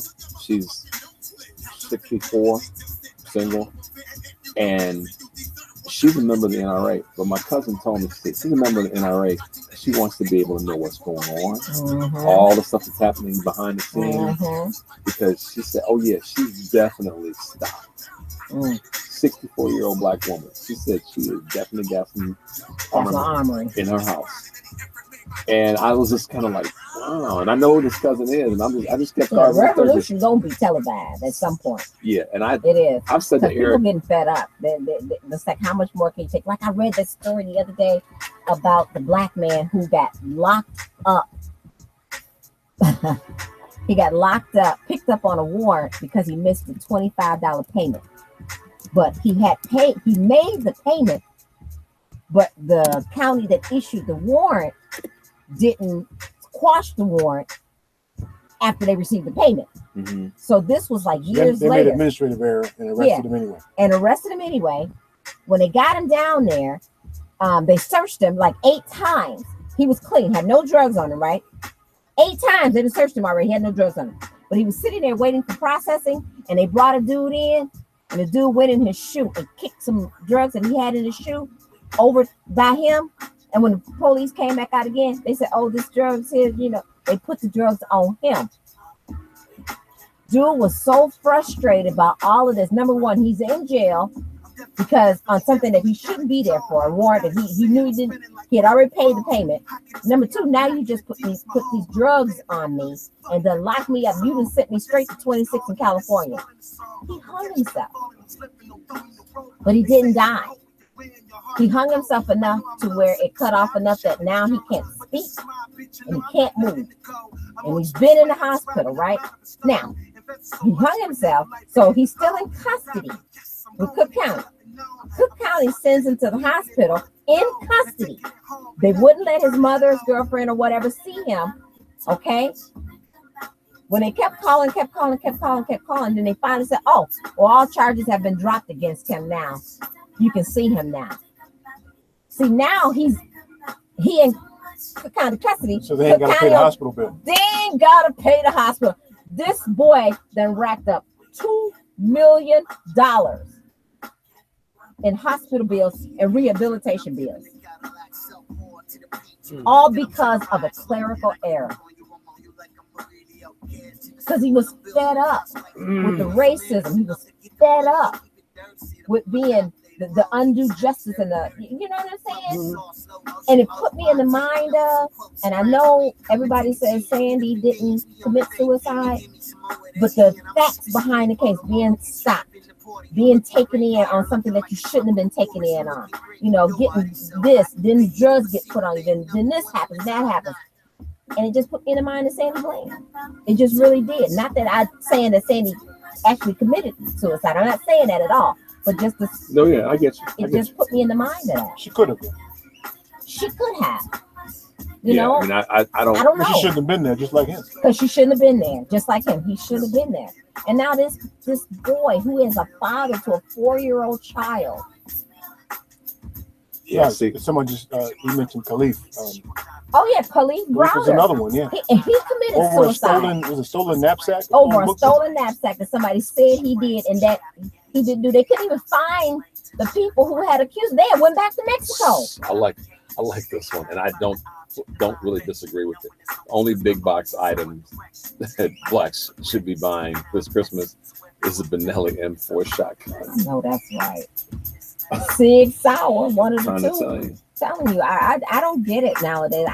I'm having a hard time gauging where people are on a whole lot of stuff, because when you try to talk to people, you don't know where to start at. Like the other day I was in class, especially the younger people. I was in class and there's this whole thing came up about LeVar Ball, him and Trump going back and forth. And this one girl just straight up started popping off about, and the president helped him get his son released, and he was just so ungrateful. He didn't thank him or anything. Who did you run across?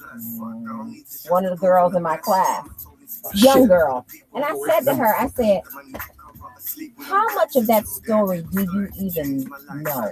Yeah. You know how much she didn't know. Why you ask questions? I know, because I wanted her to really, at least I tried to make her do some intellectual curiosity and be thinking, School for stupid people. And I said, no, that's not what happened. We gonna learn these people ain't gonna get it. I know. They ain't never gonna get it. I like how Eric puts it though. We ain't running a school. We are not running a school. They got their own school where they learn how to be stupid. And they fine with being stupid. Well, and that's kind of they don't know they're stupid. That's what makes them stupid. I had a guy. Let me tell you this quick story. I had a guy.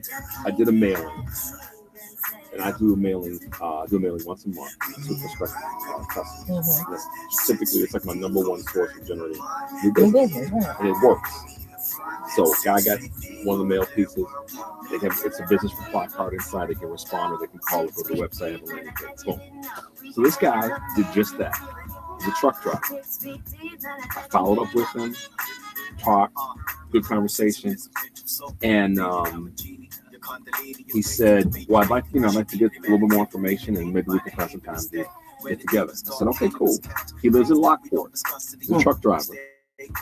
And he said in the conversation, now this is just what happened. He said, "I'm really excited about working with you guys. Great information. I really like what I read in the mail piece that I got, which is pretty bland. And it is." He said, "Because I really don't want the government to take all my money." He said, "I'm a right winger. I'm a father of 5, and I'm a devout Christian." I went, "Okay." He said, "No," I said, "I'm a devout evangelical." I said, "Okay, cool. Hold on." I said, "Hey, no big deal." I said, "I can help you. You try to put some money away, you want to protect your family." Then I said, "That's what we do." And I always have, that's kind of my thing. And I said, "If you're looking at investing in the market, I have a partner who can handle it. I mean, I have a routine." So he said, "Great. It sounds wonderful." Now, I know who he is. Yeah, he don't know who you are. He doesn't know who I am. But I do what I always do. So I tell people, if they respond like they do, like he did, I then will get their email address and I will email them so they can go to the website. I have articles that I can, Check this out. So check this out. Right. Y'all gonna love this. This has happened Tuesday. A week ago, the Wednesday before Thanksgiving, and then this past Tuesday. So the follow-up was this past Tuesday. Call them up. "Hey, did you have a chance to take a look at the information?" "Yeah, I did." And they said, I talked to one of my buddies who is he used to be a trader, a commodities trader. It's like, "Oh, okay. Is he interested?" He's like, "Well, no. He told me that this is something I shouldn't do." And I'm like, "Really?" I said, What did he say? He said, "Well, you said it's something I shouldn't do. It's not a good thing." And I went, "Okay, well, what's your assessment?" He said, "Well, I don't know. It's just And I talked to another buddy of mine who works for Geico, and he told me I shouldn't do this." I was like, "Oh, okay." And I said, "That's interesting because neither of those people have the expertise in what I do. I don't have the expertise in what they do." I said, and you still need to protect your family. And I said, but I find it odd that it wasn't until after I sent you information in my website that you suddenly changed. He said, "What do you mean?" I said, "Well, the two people you told me that are buddies of yours have zero expertise in specifically what I'm recommending that you do based on what you said you wanted to accomplish. Just like I don't have any expertise in what they used to do. Used to be a trader, used to work for Geico." Right. I said, "So I'm finding it difficult to understand why I would work with you if you're going to listen to people who don't know what they're talking about." They said, "Well, but they're, these are buddies of mine." I said, "Look," and I won't say it's Richard's name. I said, "Look, Bill, that's your business." I said, "But I find it odd that a man who said that he is a devout evangelical would then be influenced by someone who is going to not tell you the truth when I'm trying to help you." And it only happened after I sent you to my website. "What are you trying to say?" I said, "I just said it. You must have seen my website and changed your mind." And I said, "So I apologize, but I choose to not help you." I said, "Drive carefully as you drive the road, the highways and byways of America." And I hung up the phone. There you go. Fuck you. Yeah, pretty much. You didn't change. You changed your mind when you saw it was a black guy. That's that was exactly gonna what help happened. you. Later, y'all. And Peace, you too. save you and your crazy ass family. Yeah, turn the music down so we can hear you. That's what you were saying. You had the music up too loud. Shit. Have a nice day. Trust me. I've been waiting to tell you that story because part of me wanted